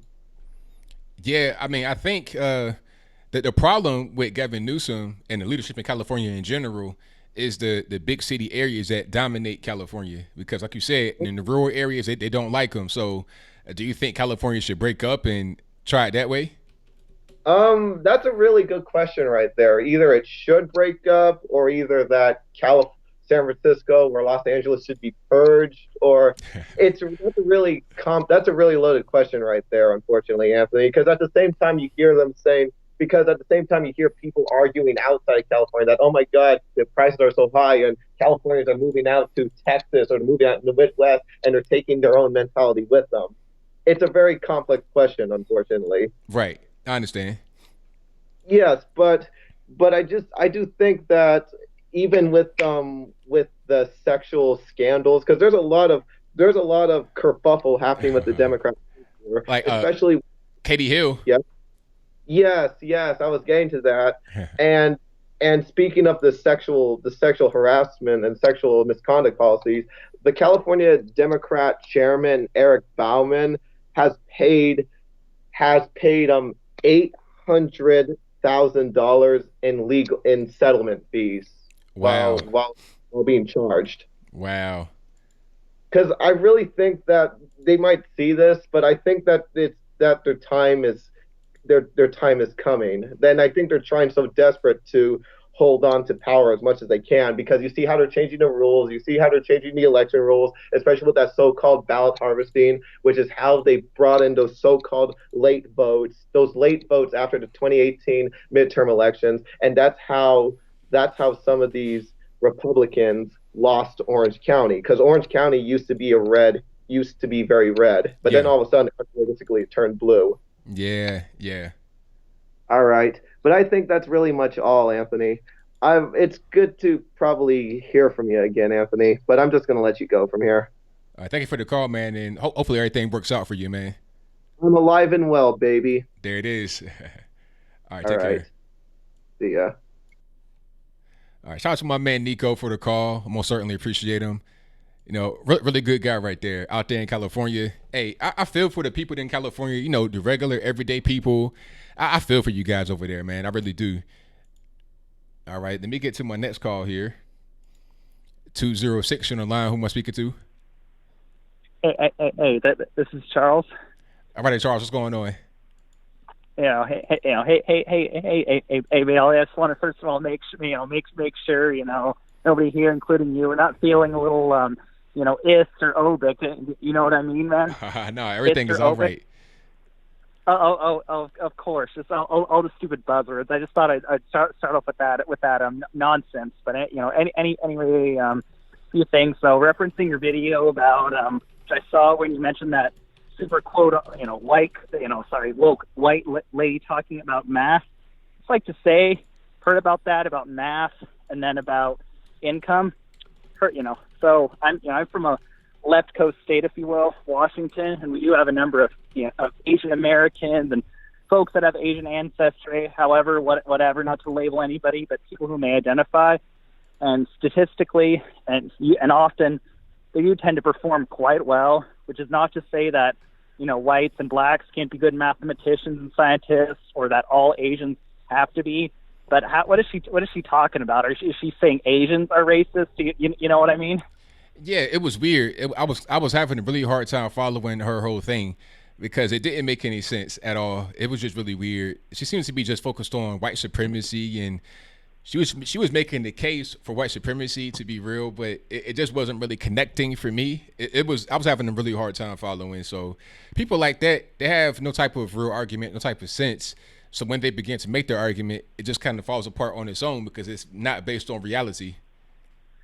No. It's not at all, man. It's just based on emotions. Here's somebody here. I mean, supposedly esteemed and respected. I also like to mention about income as well. Again, Asian Americans statistically have the highest percentage, so they've talked about that too. It's like, quit this white supremacist nonsense. And then I also like to say, while we're on this, did you also hear about how in my home state in Seattle, they were saying math is oppressive not only racially, but it's also sexist because girls and women tend to have a tougher time with math and science.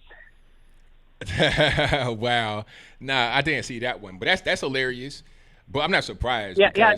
That's the next step. Oh, it's sexist too because girls struggle with it. Right, ABL. But the thing also is, not only do females tend to struggle with it. You know what? You won't hear a darn thing about how reading and writing isn't sexist towards males, because often you'll hear males tend to do better at math and science, and females tend to do better at reading and writing. You didn't hear anything about that, but of course the patriarchy or whatever garbage, it's just ridiculous. Yeah, right. Exactly. Yeah, and then also Michelle Obama saying this nonsense again. I just wanted to say, just disappointing, yet again, coming from her and her husband. And and I just like to say, like you and like many of our maybe viewers on this channel, I myself, I was more in the middle, so to speak, or I probably leaned more right on more things. I will admit, rather reluctantly, I did vote for Barack Obama both times. I didn't, I was always suspicious of fundamentally transform America. I was like, what does he mean? But had I had more foresight now compared to then, I mean, this was 11 years ago. It was like, wow, I wouldn't have. I thought nuclear family, married to his wife, 2 daughters there, they had their extended family, and they both done well. So why do they keep peddling this nonsense and this division? It doesn't make any sense. Right. I'm with you 100%. Yeah, because I was also thinking a little over a year ago, it was October of last year, when I saw on Laura Ingram's show on Fox News when Laura Ingram was saying about how Michelle Obama supposedly criticized young men being lazy and entitled. Does this ring a bell at all? Well, yeah, it does a little bit. Yeah. So just basically saying this, and it's like, okay, first of all, boys and young men, you're talking about toxic masculinity, your natural state of being a man, something fundamentally wrong with you, the way boys are treated in the education system. So it's like, what is the point in peddling that? It's just trying to reverse. It just doesn't make any sense at all. But I also like to say again about the identity politics. The identity politics. We're talking about many different people at Politicon. That while we, as conservatives, more on this side, we don't want to have identity politics, and usually not something that we accept. We usually reject it. But I saw a Washington Times article, it was a month or two back. It was saying that this is Republicans, not conservatives. In some ways, unfortunately, they're starting to go along with it. It's like they feel they have to play the game. They don't want to, but it's like, because the left is so hardcore about that, it's like, well, I don't know. You got to fight. You got to fight. You can't bring a knife to a gunfight. And I'll say this little story that I was talking about earlier, just so the chat can hear it. When I was at Politicon, there was a panel about guns, and towards the end of the panel, by the way, everybody's on stage is white. It's all white. I don't really care about the race of the people, but it matters because the guy was talking and brought up a stat talking about, well, most black folks really want more gun control. The numbers. What? And the stat. Yeah, he said that on stage, and For real? I'm right here. I'm right here in the front row. I'm looking dead at him. He could see me. There's nobody in front of me. I'm right there. I just like, nope. I put up my hand to give him the big thumbs down, and then everybody on the stage saw me, and people were kind of like, yeah, So right when I did that, his whole argument was done. He couldn't even continue on with that line of thinking. He had to just kind of switch and do something else. So you got to do that. Like, the whole point is to kill their argument and then get on to talking about actual policy, which is where they fail. And that's the whole point. That's what I see that we're trying to accomplish there. Yeah, no, definitely, man. And keeping a calm voice, because despite the stigma and like you were saying about how the left has taken over the institutions, well, let's say universities, big tech, Hollywood and the media, they love to stigmatize conservatives personally and stuff because they don't have an argument because our ideas are better. However, we're willing to sit down and be calm. It's just the projection, and just that's why I opened up with the obic and the is joke, because it's just so stupid. But I'm just glad it sounds like everybody there for the most part, it was a pretty pleasant experience we had there, and most people there. I mean, you did have to quote Judge Janine Pirro, Cardinal Sanctimonious Jim Comey, which that's when this ridiculous investigation by scumbag Mueller started. Right. Comey, what a joke, man. Right, I'm with you, man. But hey, I got a lot of calls on the line, so thank you for the call. I definitely appreciate you.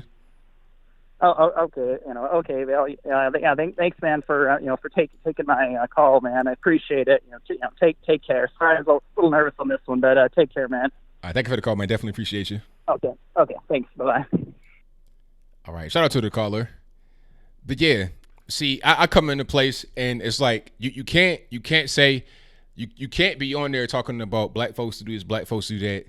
No. It's not going to just be one voice, because what's happening is my voice. What's happening is the left are pushing out these narratives about particular races and what they do, what they don't do, and it's not being challenged because you don't want to get your identity politics. But we gotta challenge it, and we gotta defeat it. If we don't challenge it, then it would never be challenged, and it would just be allowed to just hang out there, and nobody would ever say anything different. But let me get to my next call. All right, what's up, man? Anthony, what's going on? Hey, ABL, been trying to reach you for a while. Hey, man, everything's good, man. What's going on? Everything's good. I've been trying to keep up my word, saying I'm going to do a live video chat while I'm in Hong Kong. It's actually my last day here. Oh wow, okay, man. How's everything in Hong Kong, man? Is everything safe, secure? What's going on? Yeah, everything's good. It's just that a lot of the things on the media, just like in the States, people have two sides of the argument. A lot of things are just exaggerated.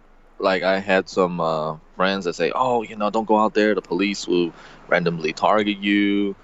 and arrest you like if we're in Nazi Germany and whatnot. But it's not all that, you know. And then there's also videos that have proved that that some of the things, the protests has been kind of planned from some foreign forces. You know?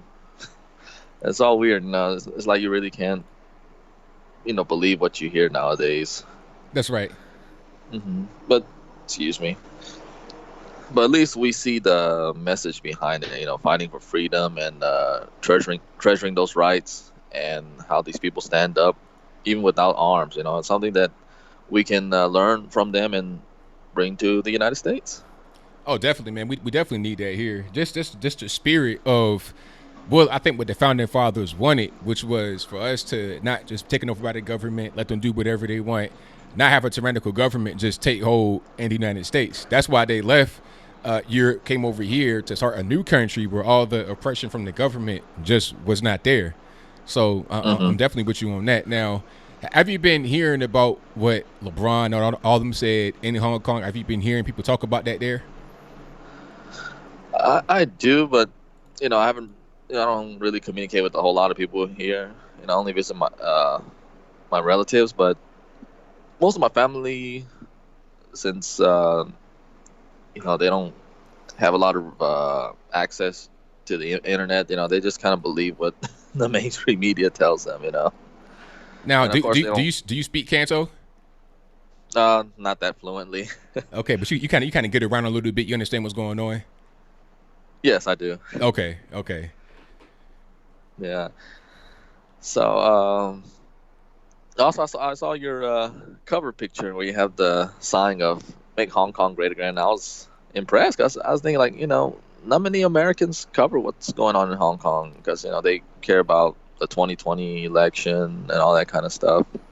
Yeah, I definitely follow it. I think earlier in my YouTube, I guess you call it career, I was covering more world stuff, and I kind of slowed down on that. But I still look at the world and what's happening. And the whole thing in Hong Kong really caught my eye because of how much they had American values. I feel like the people in Hong Kong are better Americans than a lot of Americans. It was really amazing to see that. So just that whole spirit, I really, really identify with, and I want more of that here in the States for sure. That's true, because I think I was watching a video on PragerU. They say that, over there in Hong Kong, the freedoms are kind of slowly being withered away, and here in America, we feel like we have a lot of freedoms that just seem to last forever, and we are just taking it for granted. That's right. Over here, people really do appreciate it because, truth be told, that the majority of the Chinese immigrants here were all refugees from the mainland. They were escaping, communism at its peak. So that's why. Yeah. Wow. I didn't know that. I didn't know that there was like refugees from like mainland coming to Hong Kong. That's interesting. That happened during like the World War II era, 50s, 60s. Yeah, my grandmother was also one of them too. That's how I'm able to have family here. Right. Yeah. So how was Politicon, Anthony? Oh man, Politicon was great, man. I really enjoyed it. Met a lot of great people that are supporters of mine, fans. I met a lot of people that I see on TV all the time. Jesse Lee Peterson was there, Sean Hannity and Coulter, Glenn Jacobs, aka Kane from WWF back in the day, or WWE, whatever it is now. I met a lot of people there. There was a lot of great panels, just a lot of great discussion, a lot of great vendors. It was overall a really good event. I definitely want to go to the next one next year for sure. It was great. That's good, man. Do you have plans to come, one day maybe visit Hong Kong? I mean, I would love to. I would love to, but them travels, it can get expensive. But I love to go to Hong Kong to visit and see what's going on. To be right there on the ground myself for sure. I love to go. That's good, yeah. Yeah, I mean, take my last day and then I'll be back to Texas, back to Houston. How long have you been there? A few months. Oh wow. Yeah. So like, is it kind of hard to get adjusted to living in a foreign country versus the United States, or is it kind of similar? There's a little. Well, I come here quite often throughout my Oh, life because visiting family. I mean, I don't work or do anything like that. I just basically see my family and stuff. And as far as adjusting, yeah, there's some hurdles. I gotta get used to not having a lot of ice in my drinks, yeah, or yeah. not much, or drinking mostly hot tea, that kind of things. Right, right. And of course, the stuff that we have in the U.S. that are normally cheaper is expensive here, like especially red meat.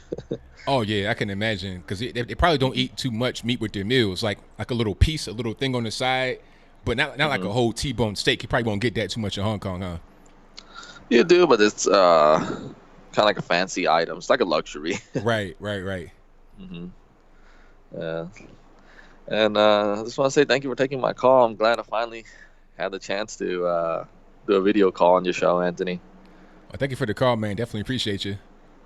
You're welcome, and you have a good one now. All right, same to you. All right, bye. All right, shout out to my man for the call, all the way from Hong Kong. Shout out to my man. And shout out to all the international callers. You guys are great.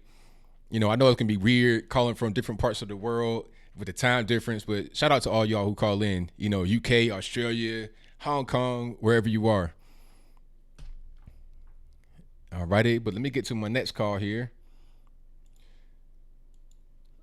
All right, call you on the line. 617, who am I speaking to? Yeah, this is Ivan, man. Either there's two things. Either you are ignorant, that could be possible, or you just saying this controversial thing to get more subscribers and to get more super chats or whatever to make more money. I know you in the business to make money. You're in the business to lose money. So what did I do? What happened? What did I do? Well, you put a little clip of Michelle Obama when she was talking about her experience when she was living in Southside Chicago, and how these neighborhoods started changing as more black people started moving into this neighborhood. They started fleeing to the suburbs. That's what she. Well, do you experience any of that in your life? Hold on. Say what you said again. I didn't quite. You were kind of like not making sense. Do you listen? You put a clip of Michelle Obama. Yes. I know what she did. She was talking about her experience. That she was a crying baby, blah, blah, blah, all the ignorant stuff that you were talking, because your listeners are very ignorant. They're young kids. So, okay, let's get to the point. What did I say that was wrong? The point is, she's 55 years old. You like 34. That's the last time I heard you like 34. She could even be your mother. Do you know anyone that living in a major city? Do you experience that living in a major city in the United States at that time in the 1960s? I have parents, sir, and I got family members. Where they were living. I got family all over I got family sir. I'm trying to finish. Just be quiet. I got family that lives like right now in Washington D.C., like in the actual city of Washington D.C., and they've been there. Like my uncle and my aunt, who just passed away, unfortunately. My uncle is 86 years old, so I think he would know a little bit about what's going on in major city like D.C. Okay, so a lot of this is a fact. What she said, what she told you was true. There's nothing about crying baby. Sir. The question, sir. I mean, this is my show, so I get to decide when I talk and when I don't. My question to you is, sir. I mean, you got to just be quiet and let me just get my question out. My question to you was, what did I say that was wrong? Because it's wrong. It is wrong. No. Okay. The question I had one more time. What did I say that was wrong? Because you said that she's a crime baby, that she was raised. That's not true. That's what really happened in major cities, in New York, in Boston, in Chicago, in Detroit, all these major cities. I never said it didn't happen. I never said it didn't happen. So why you were saying that she was a crime baby then? Because she's not looking at the reason why these things happen. No. You don't even know what is the reason. What the reason? Because this country, at that time, more than today, the only thing that I disagree with her, that she said that white people are still running from us. That's not really true. I mean, that's debatable. But back then, when she was growing up, sure they were running. Why were they running? Evidence they were running, sir. The question is, why were they running? Let me. Okay, this country always been segregated in the north and the south of the United States. In the north, it was a little bit different, but always been segregated. Now, what it was happening is in the south, when in the 1950s, I have an aunt. I got brother there in the 70s. I have an aunt that died in there. She was 90-something years old in 1999. She came here in 1947. She came a little bit right after the Depression. She worked as a maid for 5 years. She moved. She was living in New York. She got a job. Sir, look, I don't need your whole background. Just get to the point. Explain to you. So just get to the point. Understand. When she was living in Queens, nobody will rent an apartment for her, and it has nothing to do with the money. She had more money than the people that live in there. No one will rent it because she was black. It was the majority of people living in Queens. It was white. In East Harlem, it was white. In certain parts of Brooklyn, they were white. As black people started moving from the south to the north because the economy was better than the north, and started moving into the north because they have Jim Crow laws and all that stupidity in the south, the neighborhoods started changing. As the neighborhoods started, more people started moving in, they started moving out into the suburbs. That's not how these things work. That's not how these things work. Hello? What happened was, let me tell you what happened. You don't know what happened. I know what happened. I'm explaining. No, sir. I know what happened, sir. Last time I checked, I'm black, and I got black family that goes back all the way. I've met my great-grandparents who were alive like in the early 1900s, who have family like in the 1800s, who go all the way back to like slavery times. So I know a little bit about the subject, sir. Let me talk. What happened was neighborhoods started to decline. They started to get bad, and people left. That's what happened. That's the truth. People not going to just abandon their own house because black folks move in. People start to have their neighborhoods decline. That's why they left, especially in places like Chicago. That's what happened. We never declining. That's nothing to do with never declining.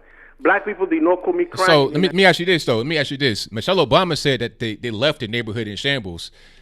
They said, okay, I got to ask a question, and nobody can hear you. Michelle Obama said they left the neighborhood in shambles. So look, man, you got to stop talking because I can't hear you, but I turn on the sound, and then you're there. I'm trying to ask the question. If you're talking while I'm talking, you cannot hear the question, means you're not listening. So the question I have to you is, why did Michelle Obama say that the neighborhood was left in shambles if it were just simple as, well, black folks come in, white folks leave because they're racist? Why did the neighborhood become in shambles when white folks left? Because they started putting less resources, less policing. Who was they? Who was they? But that's happening all. Who was they? The government. So the government. So you telling me that these nice. Wait. So you're saying these nice neighborhoods that are mostly white were government subsidized, like projects? Is that what you're saying? With projects, don't be stupid. That's nothing. So to do with projects. Government money. What kind of government are you talking about? With projects, nothing to do with your nonsense, your stupidity. Nothing to do with projects. Sir, look. Why? How? Like you're talking about government money. Government money does not control these. The neighborhoods have a tax base, and the tax base funds the government. It ain't the other way around. If you're funded by the government, that means you're a zero tax base and you're a housing project. That's how that works. You don't understand what you do. No, you understand what you're talking about. I know these things because I'm from there. Do you know that New York? Do you know that the Bronx and Harlem had the best schools in the 1940s and 50s, all the way to 1960s? And what happened? The best high schools. As neighborhoods started declining because white people started moving out, the resources started going. More abandoned houses. People weren't buying those houses. There's never started declining, but that's what she's saying. Every time that when we show up and Latinos show up, they run away. Now, black people started following all the way to the suburbs because they want to have a better education. Now, what you think those young kids from these young generations are doing today? They're living in upstate New York, in some places in the suburbs in New York. They're moving back into the city. Same thing in Boston, where I'm from. All those white folks that are living in the southern part of Massachusetts, living in the South Shore area, they're moving back into the Boston area. Okay, now is that a good thing? Is that a good thing, sir? Is that a good thing or a bad thing? I'm not saying that it's a good. I'm not justifying it's a good thing. It's a bad thing. So it's bad. It's bad when they leave, and it's not anything when they come back. So it's bad when they leave, but it's not anything when they come back. It doesn't make any sense. Now you have the young kids that are coming up now is different. Now they have a different mentality. We're living in a more multicultural, diverse situation now. We are not living in this all day. That's why when she say today, when she say, oh, they're still running away, I don't agree with that part. But anything else, she told the truth. And then you come and say, well, she's a crime baby, because you have to say those things to get people to come to you because they want to call it. Look, people come to me because they like me. They like what I say. They like me in general. They just enjoy the show. That's it. That's all that there is to it. Don't try to like decode why people come to me. Don't be a hater, sir. No, I'm not a hater. I'm not a hater. I'm just telling you that your facts are wrong. Most of the people that come to you, they're under 30 years old. Don't know Jack from Changola. Is that what you think? No, where's that coming from? They don't. Where's that info coming from? And there's two things. There's two things. There's a large appetite right now to defend Trump, regardless. Okay, all right. You're actually out of time. So you have a good night. Thank you for the call. All right, shout out to my man Ivan for the call. Most certainly appreciate him, but he can't be on the call all night because if I let him, he'll never stop talking. So shout out to Ivan. But let me get to the next call here. All right, caller. Hey. What's happening, man? Hey, not much. How you doing? ABL? Yes, sir. Hey, so yeah, no, just a couple of things. I definitely think, I'm pretty like center moderate, and I definitely do think Charlie Kirk is he does kind of in the last video he used the black gay guy as a beard. So hold on, pause. What does that mean? You know the term a beard, right? You're using it right now. What do you mean by that? Well, it's like it's a term I don't think Charlie's gay. I'm not saying that. I'm saying he's using it as a he's actually not a conservative like in the traditional sense that we are. He's using it to try and sell it to a wider audience and make these ideas more acceptable when, conservatism, the very nature of it is not about it's about sticking to tradition and family and, and reproducing and generativity in the literal sense, like farming and family, and that being gay is completely opposed to that view. So I do think that he's trying to like make the whole conservative movement more modern, and I'm not saying I'm opposed to it. I'm giving it to you from a centrist point of view. Okay, so do you think we should exclude gays from being conservative? So that's kind of why I actually wanted to call. I wasn't trying to like come in with guns blazing and be like, oh, Charlie Kirk's an asshole or anything like that. You can't cuss though. So I'm sorry. It's all right. Sorry, ABL. I knew that actually. No, I don't think it's bad. I think we should accept everyone. In fact, I'm actually, as a centrist moderate, I'm also a Christian. And Christ hung out with whores. He made friends with those types of people. So he was accepting of everyone. He really was. The scripture does talk about how we should live, our life, and what will lead to destruction and what will lead to prosperity. But it also, Jesus, who is our Savior, definitely he did make friends with those people. So I'm not saying we shouldn't be friends with. I feel you. I feel you, but we got to answer the question: should we exclude gays? Yes or no? It's real simple. Because before you answer, that's what it comes down to at the end of the day. Because one thing, hold hold on. Go ahead, sir. You got to be able to just say yes or no, because if we can't, then what do we even? If we're not going to say we got to exclude gays, then there's no point in even talking about Charlie being in a beard or whatever. Either we're going to exclude gays from being conservative and shun them, or we're not. If we're going to have them in part of the movement, have them part of the movement. That don't mean that we have to participate in being gay or anything like that, or promote being gay or anything. Hold on, I'm not done. Okay. We don't have to promote being gay as being like a fantastic thing, or live the lifestyle ourselves. But either we're going to exclude them or include them. So which one should we do? Okay, my turn. I think that we should include everyone, just as Christ did. Christ, he hung out, like I said earlier, he hung out with prostitutes, and he made friends with them and encouraged them to follow the teachings of God the Father. And I think we should absolutely include homosexuals. All right, then. So what are we talking about? What's the argument then? I don't get it. I do think that it should be acknowledged that traditionally, from a traditional point of view, homosexuality is a sin. I'm not your Bible bashing Christian. I'm not that guy. That's just. But see, the thing about it is everybody's not Christian. I'm not Christian. So you're going to exclude me too? That's fine. Yeah.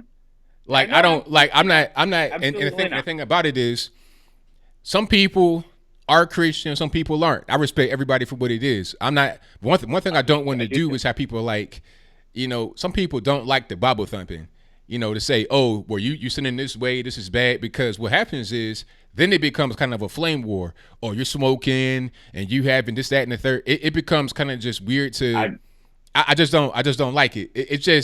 I just don't like this whole trying to like police who's conservative, and it's just kind of weird. So I just don't really get into it. I just say that I just say this. Let's focus on the issues that we have that we're trying to actually get accomplished in the country. The personal stuff, that could be something else. But the political things, I think, that should be focused on mostly. Okay, and just to follow up with that, I think I'm absolutely in total agreement with you on that. I think personal things are one thing, and then our political issues and the direction our country is headed in is another. But I do think Charlie Kirk, espousing his traditional conservative views, I just don't. I think at least at the bare minimum, he should just say, I'm a progressive conservative or something of that nature. I mean, the thing about Charlie, he can say that he has conservative and traditional views, but at the same time, he can get along with this man over here who is not the same as him, and that's the whole point. I have my way of living. Sure. I have my way of doing things. He's different than me, but we're on the same team as far as being able to fight against the evil that's out there from the left. That's what I think we're all trying to get at. And ABL, I don't want you to take it like I'm coming at you at an attack point of view or Charlie or anything like that. I'm espousing a different point of view. No, it's all good. You guys are doing a lot of good for the movement, and we love you guys. Like, us moderate fence sitters. But, I just want to say thank you for everything you do, man. I've been a follower for a long time now, and I've really watched your channel grow, and you absolutely deserve it, man. You're a hard hitter. You bring it I make my girlfriend watch you every day. I get home from work and we're like, oh, time for ABL. Got to check up on the news. And so, we absolutely love your content. We love what you do. And I just wanted to hear your opinion. It's the first time call. And I wanted to just get your opinion on that. And you gave me some insight, sir. And that's what I was after. So thank you for allowing me to talk to you about that. It's very appreciated. Thank you for your support, man, and the call. I definitely appreciate you. Yeah, same ABL. Thank you, sir. All right, now take care. You as well. All right, shout out to the caller. Great call. Hey, I love different points of view. I love it. I like to have everybody in here. We could talk about whatever. That's what I really enjoy. I don't want to just say, I'm going to cancel you because you're different. Nah, come on, let's talk. I'll talk to anybody. That's kind of how I rock. What is conservative? I mean, I guess it's a matter of personal opinion. I think that we could focus on the actual politics and have that be that. The personal stuff, it's kind of hard to get into because I know some things about people that might surprise you that claim to be all traditional and stuff like that. But I'll keep my mouth shut. I'm not trying to be a gossiper.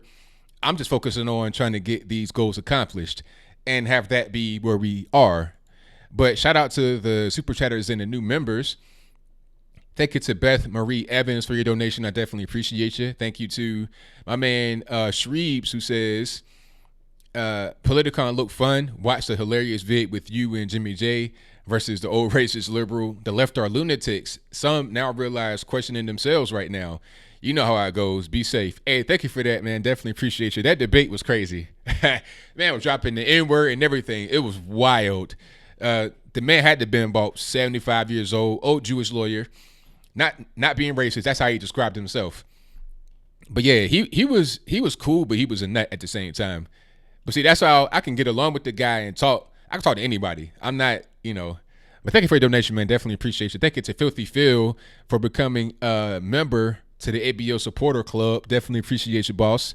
If anybody was asking what's the little the green names and the little thing beside their name, that is when somebody becomes a member to the channel. Where Super Chat is, if you click on that, there's a little option to become a member. You can do like a monthly little payment. I think the lowest one is $1.99 or $2.99 or something like that. Then there's one above it that's like $5, and then the one above it is $10. So if you want to become a member, it's right there for you. I appreciate you guys for doing that. I'll be revealing little perks and whatnot with that as time progresses. So thank y'all for joining up so far. And thank you to my man Sushi, who says, hey, ABO, wondering if I can give a shout out for my coworker that's running for judge. She's a conservative Republican, needs donations. Hey, sure. You could definitely shout her out. No problem, man. It's all good. And thank you for your donation. I definitely appreciate you. Let me get to my next call here. All right, calling in on line 347. Who am I speaking to? Mr. ABL. What's going on? How you doing today, sir? Everything's good, man. Can't complain. Cool, man. Listen, it's your dude again. I called last week for the first time from South Africa. I'm your Uber driver in New York City. I really liked the way you handled the previous call just there now, because you sort of answered a lot of what I was going to call in to say. Because about this whole thing about, gay people, homosexuals and all that, it's almost as if we saw a higher level of sin, right?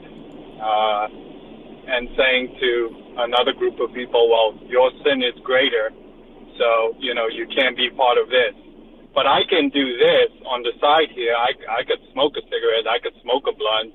I could drink myself drunk or whatever. But if you're gay, that's another level of, let's take it a little too far. That's not traditional. That's not, part of our conservative values. But yeah, I can do this on the side here. And so just because their sin is so-called, okay, let's put quotas there when we say sin. Their sin is exposed and then it's on the outside and it's easy to see. It's easy for us to judge, right? Yeah. And that's what attracts so many people and people who are gay to the Democrats, right? Because they'll take anyone. If you come and say, hey, I want to be a unicorn with two horns sticking out the back, and they say, we'll take you. Yeah, we'll take anyone. Oh, next person comes, oh, I want to be a this, oh, yeah, we'll take you, And so I really liked tonight's discussion as to, like, the issues that are coming up, and I really love your answers, especially that previous call. Although I don't want to judge anyone or, like, come for anyone who called to raise those issues, especially, like, maybe the first call, the lady who made the first call, and then the guy who made this call, because I believe it's difficult to change sometimes, right? That process of accepting and, accepting a different group of people, it's tough sometimes. But, if it's in our face, eventually we got to change with the times, because even if we say, hey, these are certain things we want to uphold, then, yeah, okay, then maybe we should abolish, you should throw away your cell phone and get off the internet, right? Because those are things that become part of our lives as time changed, right? Right. Maybe you shouldn't drive an electric car. Maybe you shouldn't do that, because we want to be conservative, meaning I think people take it too far when they want to say, oh, we want to conserve, which means we want to hold this just the way it is. Well, the world changes, and, sometimes it requires, and I did like the fact that the previous caller did also just acknowledge the fact that Christ did hang out with people that most people would think, hey, he shouldn't be hanging out with those people. So that was cool. But I love the fact that you laid the question down, should we accept gays or not?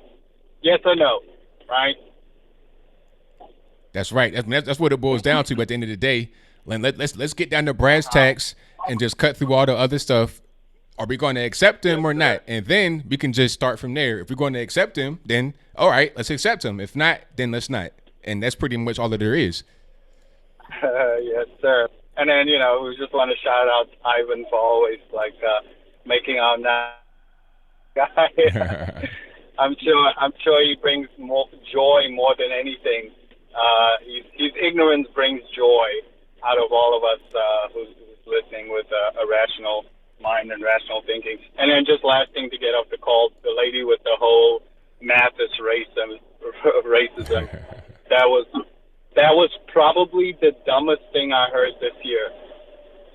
Yeah, that was crazy. As far as level of stupidity, that was the dumbest thing I've heard for this year of 2019. That is going on my bulletin board as far as dumbest things. Because what she's really, I think what she's trying to say and not really saying it is that as a professor, she's realizing that maybe most blacks who come in, because of maybe the schools and the neighborhoods that they come in, they're not as good at math. And because she's maybe, experiencing that for the first time, oh, well, most of the black students are not good at math. Well, that makes math racism because it clearly shows, which makes it racism in itself because in a way it clearly shows that black people can't really deal with math. Oh my gosh, this is too complicated for their thinking.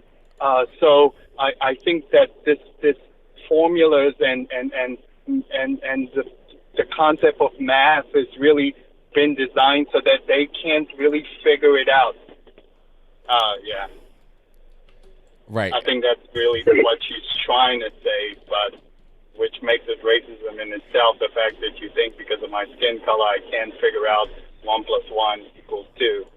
That is really correct. Really I'm thinking the same thing. It's like, okay, who's the racist person here? Is it us or is it the lady? Yeah. Yeah. Because that's what she's saying. Blacks can't figure this out. It's too complicated for them. So that makes math racism. Right. But man, listen, enjoy your show. I'm about to get off. I can probably go on all night. So enjoy the show. Everybody in the chat, appreciate you. Appreciate you, ABL. I got to figure out how to do this because I'm always driving. So I got to figure out how to sponsor you and throw you some money, bro. Oh, it's all good, man. Just super chat and all of that, or just however you can. It's like little links in the box, man. And whatever you can do, man, it's all good. I'll look it up. I'll take care of you, my bro. All right, man. Thank you for the call. Definitely appreciate you. Appreciate you too, man. If I can figure out the math, that's the thing. Once I figure out the math, bro, on how much money I would send you, then I'll send you some. But math is complicated, so I'm not really sure how long it's gonna take, right? And on top of that, I'm African too, all right. So it might take about a month or two, right, before I figure it out. Because this math thing, if I should divide the one, add the one, divide it or multiply it, once I get to that answer, I'll send it over. Appreciate you, bro. Thank you for the call, man. All right. Okay, bye. All right, shout out to the caller, most certainly appreciate him. And shout out to all you guys as well. The number to call is 434-658-1220, and the phone lines are blowing up 100%. And I thank you all for being here. You guys could be anywhere in the whole wide world, but you're right here with me, and I definitely appreciate you for that. Let's get to my next call. 843 on the line. Who am I speaking to?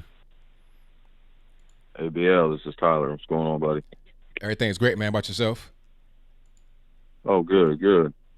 Just want to commend you on another good show as usual, and I want to thank you for pointing out when I look at the news this morning, and I find our newest, highly successful victim, Michelle Obama, going on with all that, and it was nice to hear your take on it because you were, quick to let her know that happens. That's not a color thing. That's just a success thing. I mean, it's just, these people. Some people forget there's biracial people, and then there's people, that are in interracial marriages, and it's hard for us to wrap our heads around some of these generalizations, these boxes that, and these ideas that white people did this. I live in South Carolina, and there's white folks and black folks living on dirt roads, been together for 200 years. They ain't moved away from each other. You know what I mean? That's right. I mean, Mr. Willie lived, beside, Mr., Wilbur, whoever. If you want to put the generalization, I mean, why haven't they left each other? I mean, I just don't get it.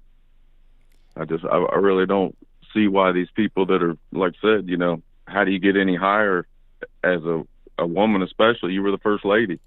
Where's the victim card? You were successful. Tell people how to, go and tell people about that story. Look at yourself. You could make, your example, prime example. You can be what you want to be. This is America. That's the great thing about it. And, I'm X generation, bro. I don't know about all this racism. I didn't grow up with this. It's Rocky and Apollo, Riggs and Murtaugh. You know what I mean? Michael Jackson's everybody's hero. Get over yourself. You know what I mean? Right. This victimization, this race separation.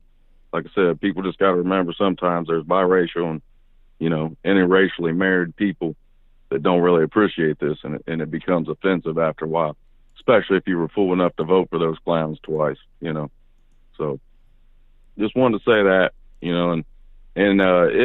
one other thing I want to commend you. People got to remember, and it's hard to because we get worked up, but you do an excellent job, ABL, of bringing people together. Like you just said, no matter what, I'll talk to anybody.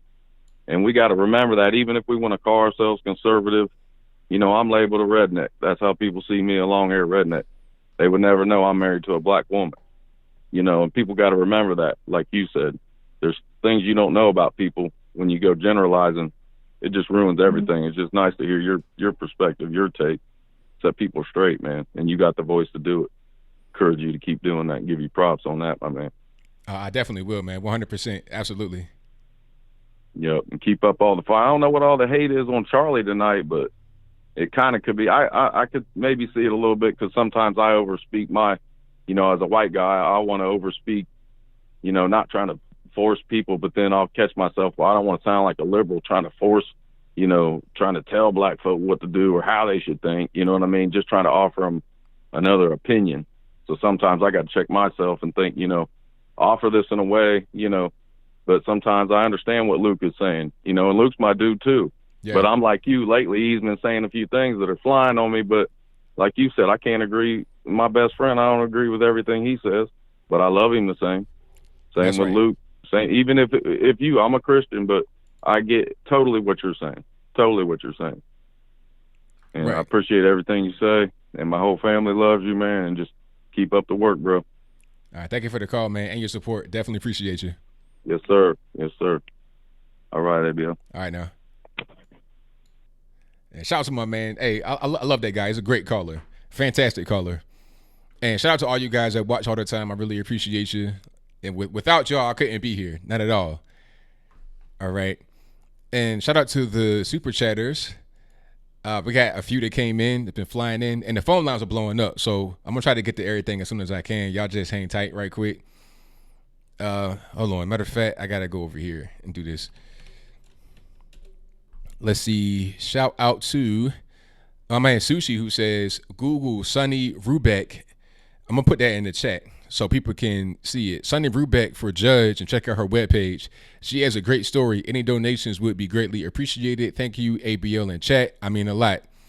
Hey, it's all good, man. Thank you for your donation. And Sunny Rubeck is I think a judge or trying to become elected as a judge. I'm not really sure all of the specifics, but you guys search Sunny Rubeck. The name, the exact name and the spelling is in the chat. SUNNYRUBECK, Sunny Rubeck. All right. Thank you for that, man. Definitely appreciate it. Thank you to Julie Nelson, who says white flight, black flight, Obama flight. All right. Into what Michelle is complaining about. Why doesn't she live her complaint and stay in Pilsen, Chicago? That's what I'm saying. Why be in Martha's Vineyard? Why be in D.C. right next to Jeff Bezos and Jared and Ivanka? Why not live right there in the South Side and just hang out with the fellas? Why not? I mean, you can't be leaving, right? You can't go to a better place and find a better opportunity. You can't do that. So why would you subject others to doing that or shame them if they don't do it? But thank you for your donation. Definitely appreciate it. Thank you to Nico, who says, I forget to say this, ABL. Katie Hill resigned. Yeah. Have you guys seen the whole Katie Hill kerfuffle? I did a video about Katie Hill right when the whole story broke, where she was nude on a hotel chair brushing her staffer's hair, which is a violation. You can't do that. You cannot have sexual relations with your staffers. That's called an abuse of power. It could be considered sexual harassment. It's against the rules. It's like fraternization. You can't do it. Against the rules. But there's also some pictures that came out of her where she's nude, ripping the bong. She had a tattoo right next to her private area of what appeared to be an iron cross. Like, did you get that in jail? What's going on? I don't know. So she went ahead and quit. She was a mess, a total mess, just a degenerate in general. That is who we should be fighting against, not somebody that just happens to be gay. You see what I'm saying? A degenerate, dealing with the staffers inappropriately, just not a person you want to really be out there doing anything in the government.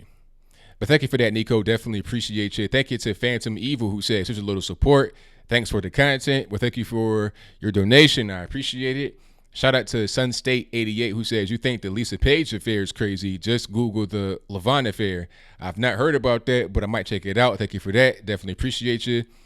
Thank you to Valeria Soron, who gave me a donation. I appreciate you for that. All the way from Colombia. Shout out to all the international callers and donators and whatnot tonight. I appreciate you guys tremendously. Let's get to the next call. All right. 208, you're on the line. Who am I speaking to? Hey, ABL, this is Nikki. All righty, what's going on? So this is my first time calling, and it's freaking awesome to speak to you. Not gonna lie, I've been following you for a while. Well, thank you. I appreciate it. And yeah, so I'm an immigrant. I came here when I was 19. And so my biggest gripe is all these states pandering for illegal aliens to get in-state tuition, while myself and my family had to pay out-state tuition just in order to stay in the state. Yeah.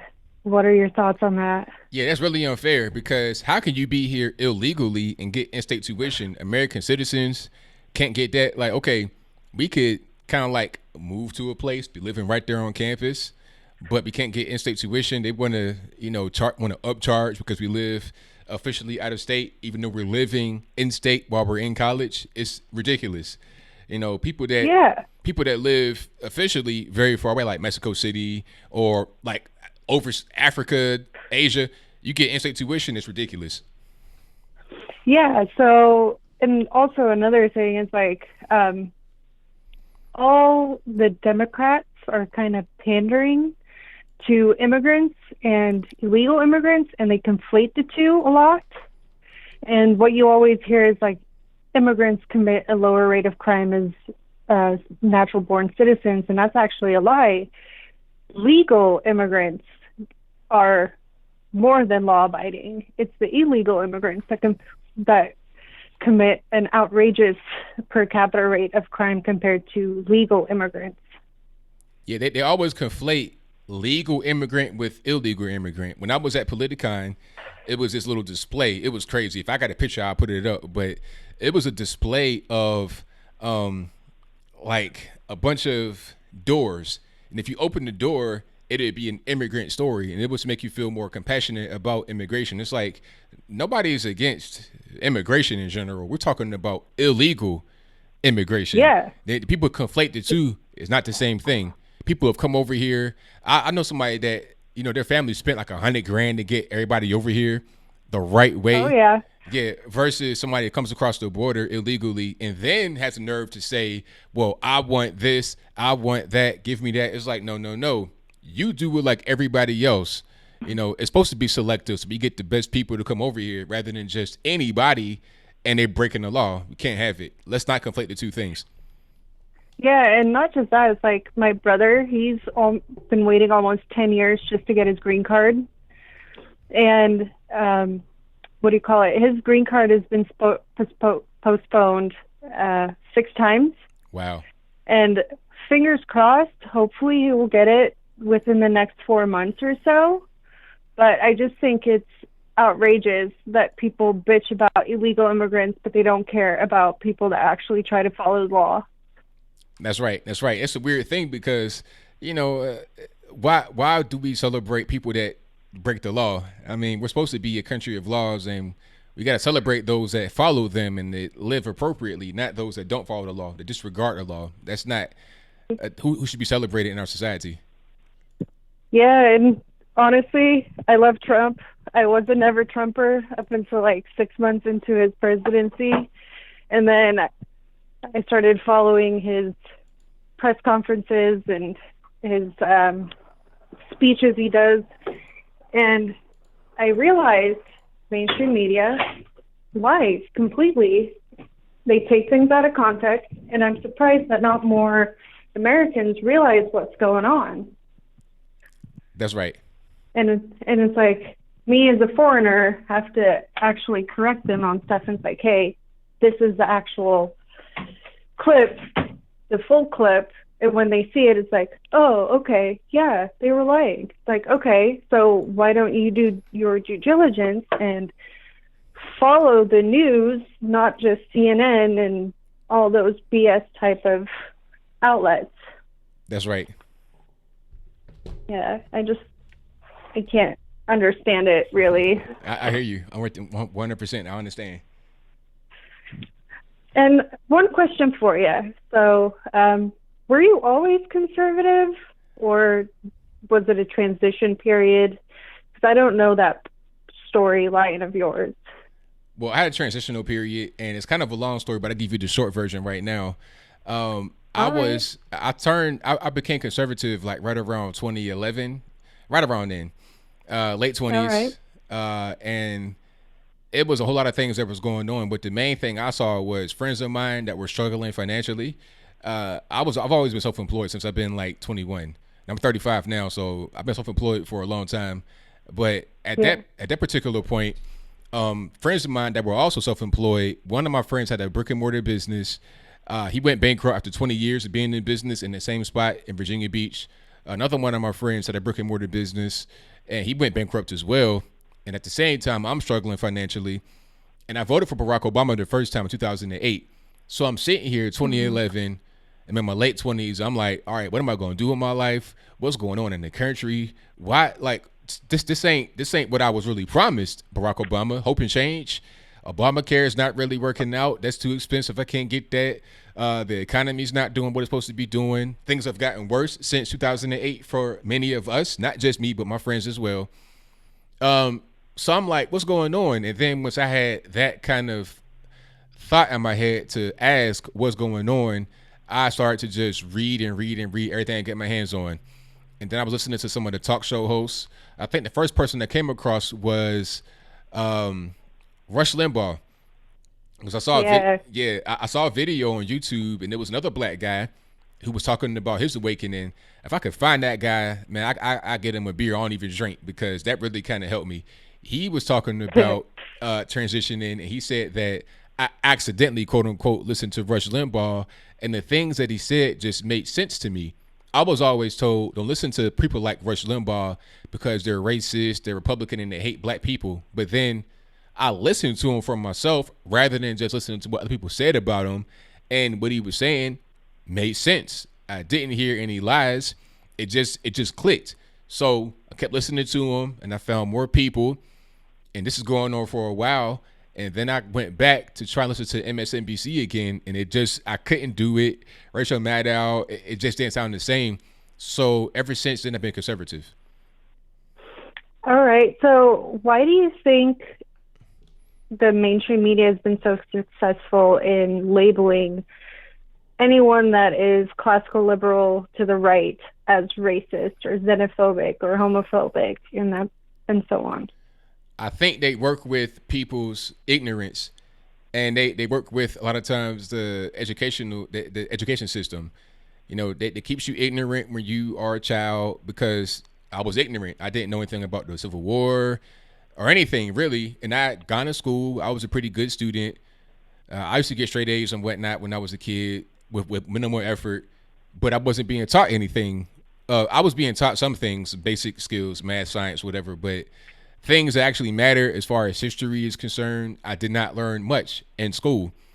So they play on that. They play on your ignorance. You don't know what's going on. So they just continue to give you information that you have been told, which is untrue, misinformation.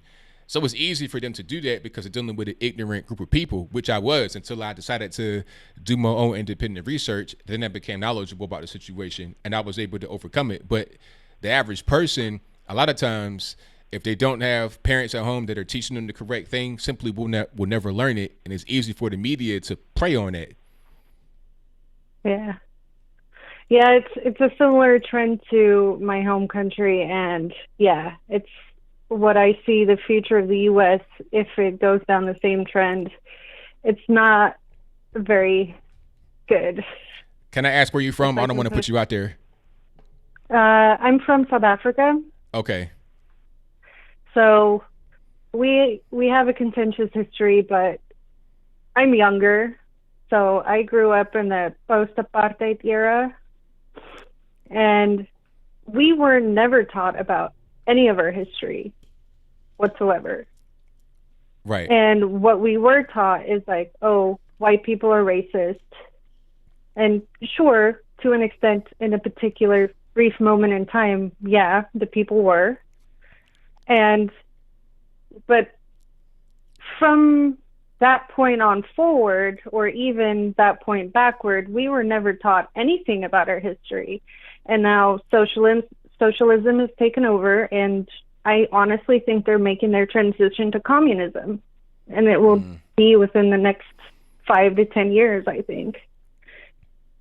Because they're exploiting the racial tensions and everything like that.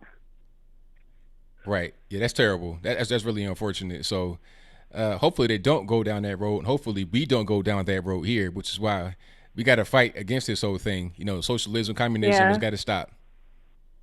So I don't know if you know a little bit about Zimbabwe or the old Rhodesia. I know a little bit. Yeah, so it's pretty much following that trend to a T right now. Okay. Now, was that Mugabe? Was he there? Yeah. Okay. Yeah. That's unfortunate. With the hyperinflation, was that them? Oh yeah. It's really bad. Terrible. That's really very unfortunate. Yeah. So hopefully the U.S. stays strong and we actually realize what's going on and we stop that from happening. Fingers crossed. Yeah, absolutely. Well, I thank you for the call. I definitely appreciate you. No, thank you for having me. Hope you have a great night. All right, same to you now. Bye. Bye. All right. Shout out to the caller coming from the United States now, but originally from South Africa. All right. Lori Double O says, my Rush Limbaugh story mirrors yours. Thank you for your donation. And hey, a lot of us, we got to have that one person, right, that kind of gets us to just open our eyes and see the reality.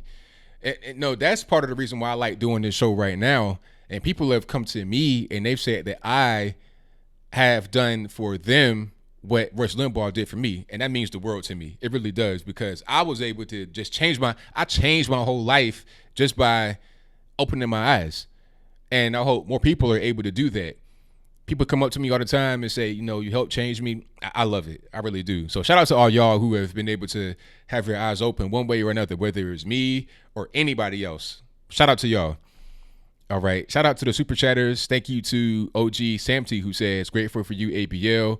Saw you when Uber got debating the tipsy Floridian at Politicon. Was almost convinced by Democrats I was racist till I found you guys. I only live about 20 minutes away. Wish I had came and met you too. Hey, it's all good, man. Thank you for that. Yeah, that event was a really good one, man. But I'm glad you were able to see that. That's the beauty of technology. You can be somewhere else and you can still be, at the same time, be right there and see what's happening in an actual place where you're not even really at. So thank you for that, man. Definitely appreciate you. Shout out to Mandatory Carry, who says, I'm at work, so I can't stay and play, but keep fighting and carry on. Hey, will do, man. Thank you for your donation and your very kind words. Most certainly appreciate you. Let me get to the next call here. Unknown caller on the line. Who am I speaking to? Hey, ABL. How's it going, brother? Everything's good, man. What's happening? Yes, sir. This is me, Lance. I called you in last week. This is my second call. Alrighty. Yes, sir. And we had a great conversation, man. You know, to one of the things so I made a couple pointers because I know you probably don't have a lot of time because, man, you're busy tonight, man, and that's good. That's good for business. I love it.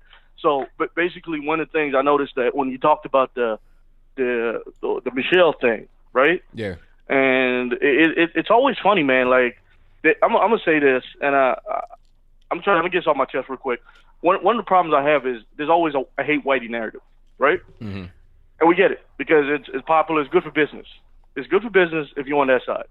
Part of the problem I have is that, like, your caller before, the guy that said he was married, the white guy, Christian, says he's married to a black girl, a black lady, and he mentioned, how come they never talk about the good stuff, right? They never do, because there's no business. Like, if you turn the news on, man, you don't hear no positive stuff on the news, like a local man saved a cat today and plant a couple of roses out front. Anybody care about that? And that's partly our problem because we crave negativity. That's part of the problem. Now, the thing about Michelle is when you talk about, the white flight, and then they talk about, we were talking about black flight, you got all that stuff. There's always flight. It's like, on one end, you can clearly tell she's, trying to make that money, the talking point, whitey bad. But on the other point, you're blaming them for leaving. First of all, you can't be telling people where to live. Right. If they, it doesn't make any sense to me. It's like, we know you're racist. I thought they were racist. What happened to that? Don't leave us. And that's part of the problem. It makes us, not only that, it makes us look so stupid and desperate. I thought you said white people is racist and bad. Now you're saying, please don't leave us, right? It's like, it doesn't make any sense. Now, the problem is, and then, if they leave, you got a problem. They come back, you got a problem. Me personally, don't like gentrification. But I understand, as time goes by, the world's going to change. I get it. All things cannot stay the same. The problem I have with gentrification is you got a certain neighborhood that has a certain flair to it, a certain ethnic flair. You can go down here, you can get the Indian food, you can get the Chinese food, you get whatever. As time goes by, that changed because they move a bunch of pizza places in there, right? And I get it. I'm not mad at it because they move and they go to other places. I wish it didn't happen, but that's life. But to tell me that please don't leave, sir, you can't tell me that. I want to leave. And why are they leaving? Because she's leaving too. Everybody leaving, right? That's right. I'm from the South. Yeah, I'm from Atlanta, by way of Florida. And the problem is I grew up around a whole lot of different people, man, and I moved in the neighborhoods of white people, black people, whatever. It never once occurred to me. I knew there were flight. I knew there were all that stuff. But you cannot force people. You can't make people feel bad for leaving. Because the bottom line is nobody wants to stay around crime infestation. Because, first of all, she makes us look really, really bad. All of a sudden, we move in, they're leaving. You ever wonder why they're leaving? Nobody wants to wake up in the middle of the night hearing gunshots. It's just nobody wants to, you know what? I'm not going to leave because if I leave, it's going to be racist. Everybody going to be mad at me if I don't want to stick around here. You got safety. Exactly. You got safety to worry about, especially if you got kids or whatnot. I mean, come on. And anybody trying to be ducking no bullets. Got to go. Just to prove a point on TV that we're not racist. Look at me. I'm not racist. I took 3 bullets last night from my brother. Get out of here with that. Anybody got time for that? See, but that's part of the problem and part of the. But I realized why all this stuff is tied together because afterwards I was watching, Obama, listen to him. Man, I can't listen to that guy speak for more than 5 minutes. Yeah. Because the problem I have with him is, and it's a problem that most people have. I have one friend, you know, he claims that he's not liberal. He claims that he's not conservative, but he claims why he can't stand Trump and why he likes Obama is that Obama knows how to talk. Let me tell you something, man. So you rather a man that knows how to talk and a man that talks straight up? He says, yeah, because it's tact. Man, screw your tact. I don't care about your tact. The reason why I identify with Trump, because that's me, man. I remember when he said they talk about how he said, I grab him by the whatever. First of all, that's not what he said. And it didn't bother me because what man haven't said anything like that? If you a man and you tell me that you haven't, get out of here. Right. Because a red-blooded man, that's how he thinks. There's nothing wrong with that. But what is wrong with that, here's the difference, is if I actually walk up and grab him, then that's a problem. He didn't say he did that. The problem with words and context, they do matter. And a lot of people, they use it to abuse. You know, they look at when they talk about the supremacy thing, the lady with the mask thing. It's like, okay, if white supremacy is so bad, why do you have to play mental gymnastics to show you that it's bad? It's like, why do you talk about math? You know, I'm a black man. I was a math whiz. There was a time, ABL, where I knew how to multiply 4-digit numbers in my head.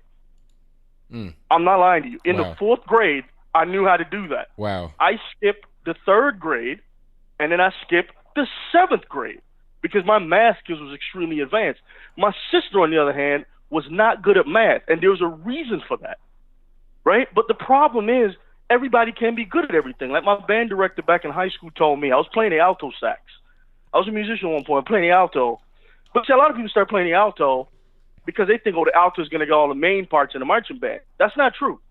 Alto is going to play the harmony and counterpoint stuff. They're going to play the harmony, background, all that. The tenor is going to get all the flashy stuff, right? So one day I'm in band and we're playing a joint called Shucky Ducky because I went to high school in D.C. I went to Archbishop Carroll High School in D.C. And we're playing that. I never forgot. And my band director, and I got up, man, I got pissed. I was like, hey, man, why can't play that? He said, well, Lance, you see, if everybody plays the same thing, it's not music. Like he shut me down right on the spot. It was the most embarrassing time, but till this day, that was the 10th grade. I'm 36 years old. Excuse me, 36 years old. And I never forgot that lesson. Because if everybody is doing the same thing, if my sister's good at math, and I'm good at math, and ABL's good at math, and everybody's good at math, who's going to be up in here doing the English? That's right. You see?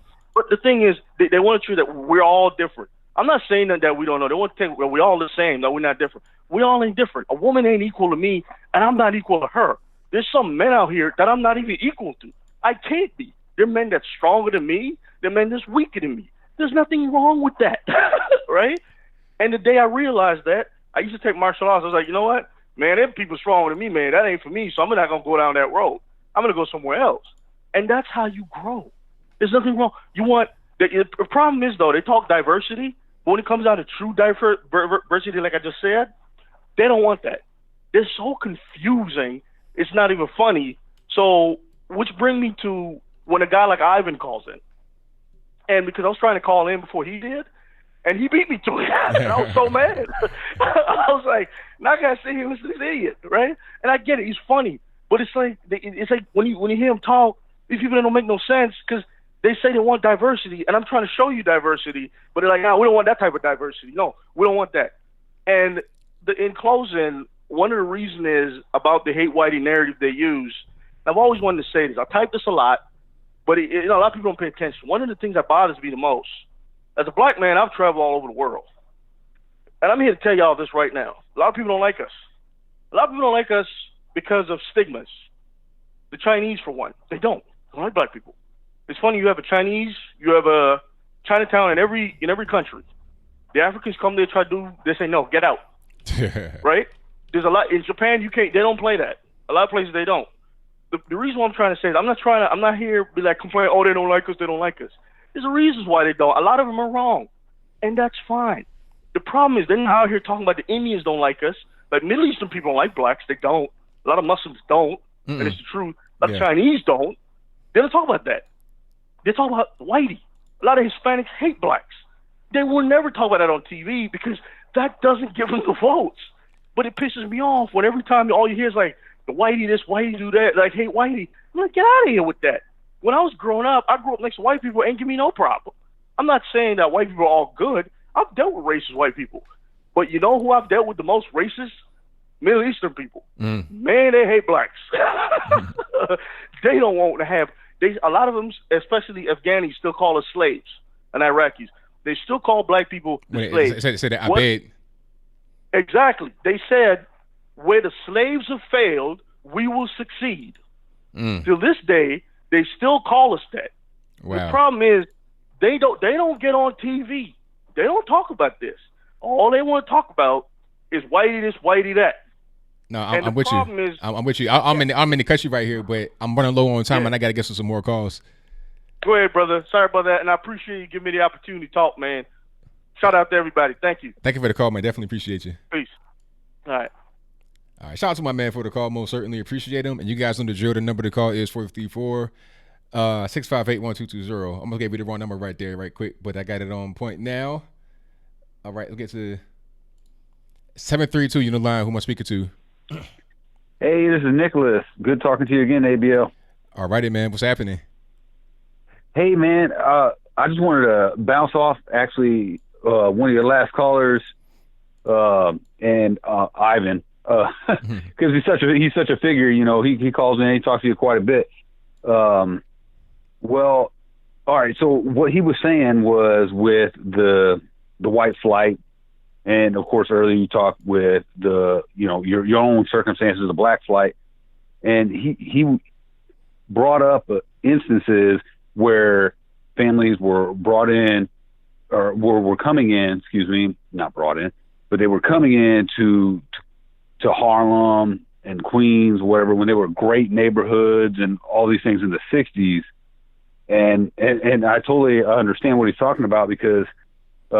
Prior to that, you hear about the times in Harlem when they had their own sound. They had the major, like Count Basie and all these amazing musicians in there. And I don't see why anybody, white, black, brown, green, purple, whatever, would ever move away from an influence like that. And again, you know, the same with Queens. You know, it was a very adjacent neighborhood, but then you move into the 80s and to a movie like Coming to America with Eddie Murphy, and he just looked at the map and said, of course in the movie the character looks and says, oh, that's where we're gonna go, Queens. But in the movie what's depicted is this man, regardless of color, comes into that same neighborhood, Queens, and as soon as they're there, they turn their back and all their bags are gone.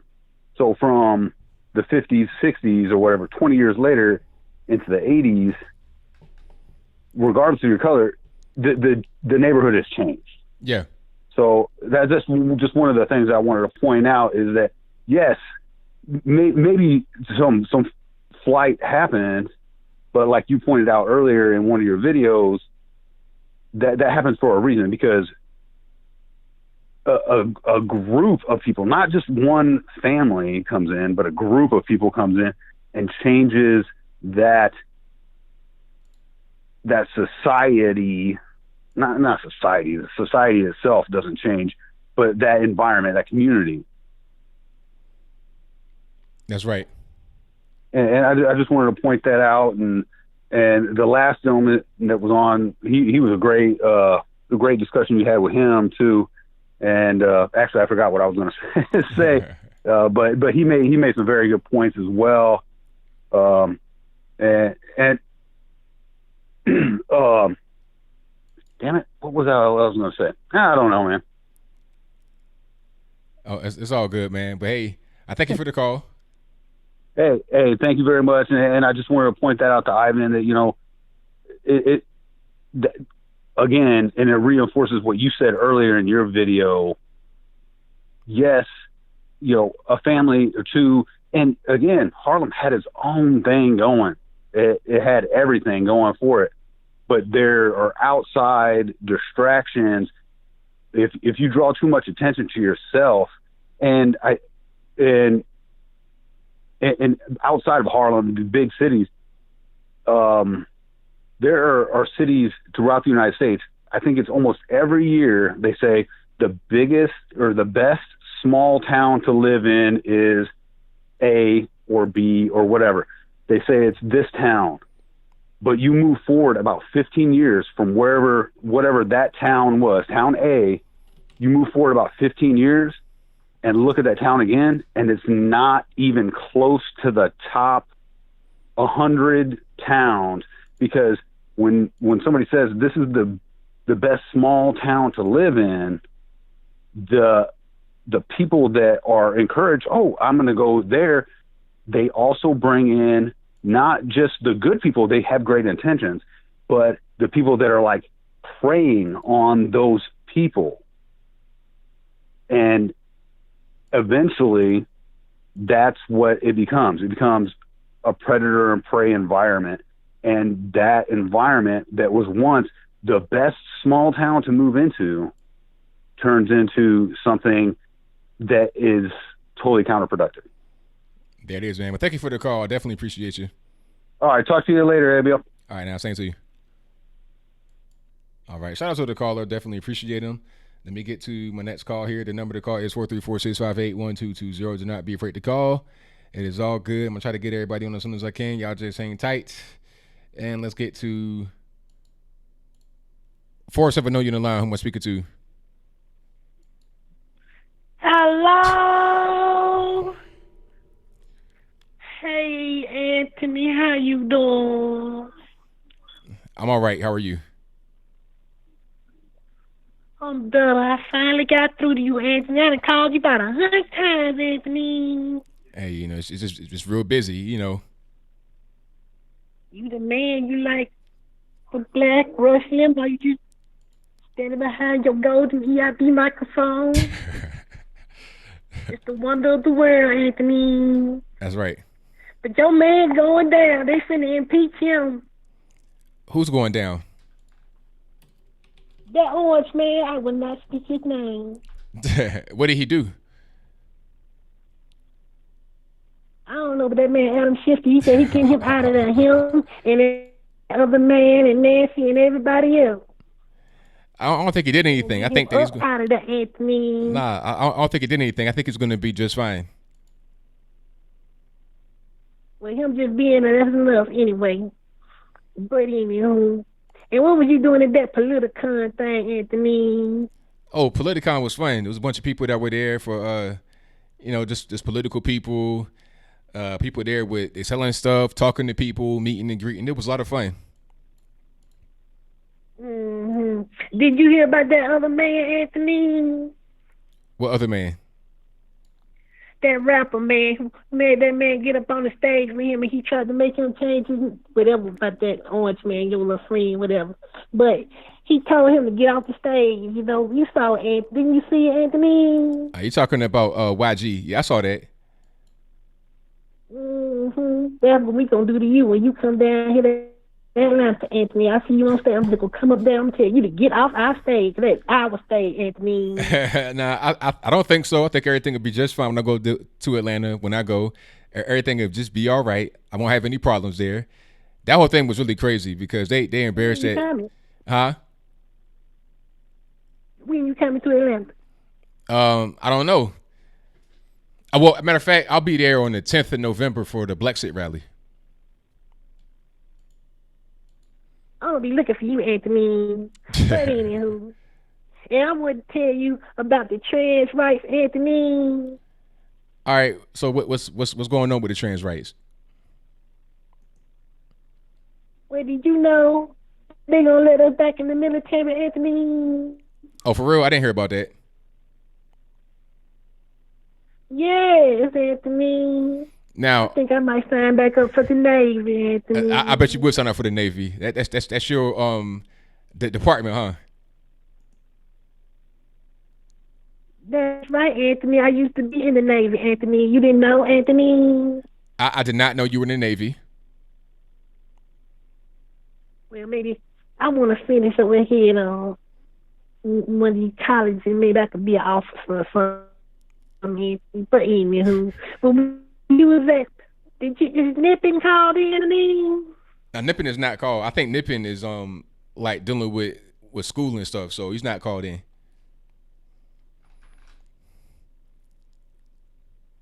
I guess Nippy must be tripping, but anywho. Well, Anthony, I'm finna go because I got to go out here. I got to, it's Atlanta. We just got to keep Atlanta gay. But anywho, did you see Amazing Lucas and Kevin at the Politicon convention, Anthony? Nah, I don't think they were there.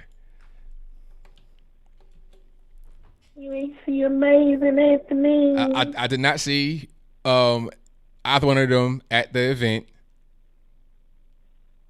You didn't see Kevin from Kevin's All right, look, big bird. Look, sir, you gotta relax. Look, you gotta relax. Excuse me, Anthony. It's ma'am, Anthony.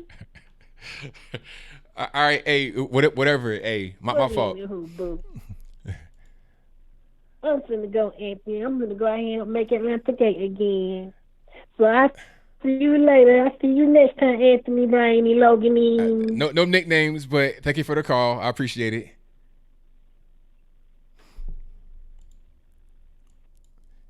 All right, shout out to I've not figured out who that is yet. Somebody's trolling me all the time. That's not really their voice. If you're first time, that's not really their voice. That's a constant person that calls in. I've not figured out who that is. We have like little bets going on about who that is. We don't know. So shout out to Sir that was on the phone. Let me get to my next call. Unknown caller, you're on the line. Who am I speaking to? Yes, this is Steve from Washington State. All righty, Steve. What's happening? Hey, how you doing? I'm watching you here. Should I turn the sound down? All righty. What's going on? Well, I got a good story for you. I'm 63 years old. I got a good, real Nazi story from California back when I was in high school in 1973. I worked with these guys that were full-fledged, full Nazi uniform, white supremacist guys. They marched into Oakland when it was forced busing in 1973. Niggers go home. No blacks in our schools. I mean, just marched right into Oakland, California, all three of them. They made press throughout the whole world, yet there was only three of them in this whole organization. It was the most ridiculous thing I'd ever seen in my life, that they gave so much publicity for three crazy, redneck white people from some little small town in the valley. Yeah, that's usually how it is, because a lot of these so-called Klan rallies, it'd be like 5 people and 30,000 protesters, and then they're talking about, the Klans is resurged. It's like, really? Come on. Like, let's not play no games. Let's be a little bit serious. Well, for me, I'm amazed. I've been an underground pot grower my whole life, so I've been on the fringe of society pretty much my whole life. We're now legal, and we have a big business, and we've been in it for 10 years, and, we're above board and all that other stuff, pay all the taxes like everyone else does. But so I've lived on the other side of the street, so to say, than the average American. So I've been able to see things. And for years and years and years, what's really amazing to me is I used to go and talk to people like this 40 years ago. I'm a kind of guy that just goes up and talks to strangers inside grocery stores. I would go up to people and I would, share things with them, this and that, stuff that's going on like now in the world. 40 years ago, people would look at me and sort of just walk away and who's that crazy nut, 30 years ago, they started having little conversations with me. 20 years ago, they started listening to me. About 10 years ago, they started sounding like me. And that's why I told my wife, I said, oh my gosh, honey, the world has become a crazy, underground, pot-growing, psychotic nut. What is going to happen now? But it's amazing to watch the changes in all these years in our world, to where I preached about this stuff 40 years ago to people, and now it is here. We are living in it. But with all that said, I want to tell you and your audience, everything's going to be fine. Everything is going to be great. Matter of fact, I'm so confident in all of that. I've learned in these last few years that everything leads to one thing: God. It just doesn't matter how you get there. You can get there kicking, screaming, and crying, or you can get there on the unicorn with the fairies and the fireworks going off, and a wonderful life. It's your choice. You choose. But everything is leading to God. It doesn't matter. At the end, we're all going to end up there. So no one's going to end up in hell. Everybody's going to heaven. Heaven, matter of fact, is inside of all of us. And we're all going there. We're all going to be there. It just all, you decide how you want to get there. Kicking and screaming or happy and prosperous. It's your choice. Well, there it is, man. Thank you for the call. Definitely appreciate you. All right. Hey, I want to tell you good work too, man, brother. I just started watching this YouTube about 2 years ago, and I want to tell you, I watch you every single day. I'm a subscriber, and you're doing a great job. Keep up the good work. You're doing a great, wonderful job. Keep up the good work. Will do, man. Appreciate you. All right. Bye-bye. All right. Shout out to the caller. That's a great way to end it. Drop the N-word like a spade card. Like, N-word. Boom. That's the same thing. But see, when I was at Politicon, there was a guy that did that, but it wasn't like offensive. We laughed. Me and Uber guy were laughing. It wasn't no big deal. But shout out to the caller. But I gotta go now. Not like leave forever, but I gotta go ahead and just end the show. Thank y'all for being here. Definitely appreciate you. I'll be back with a live stream this Saturday. I will be here. Sorry for not being here this past Saturday. I was at Politicon doing that whole thing, and I ran out of gas at the end of the day. I was going to stream a little bit, but I had no energy because I didn't eat properly. I was out of gas, but I'll definitely be here this Saturday, and I will be in Atlanta, Georgia on Sunday, November the 10th for the Blexit rally. So if you want to come out to the Blexit rally, go to, I think, blexit.com or one of those. Just go to Candace Owens' Instagram page. There should be some tickets on there, and the location, all that good stuff should be there as well. I think we'll be in Buckhead, Atlanta. So, yeah, I'll definitely be there. If you guys want to come on through, it's all good. Meet, greet, whatever. It's not restricted to any kind of race. You can be whatever you want. Come to the Blexit rally. I will be there. And the tickets are pretty much free. It's like $3. It's like nothing.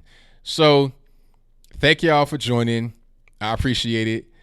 And pardon me, shout out to the moderators.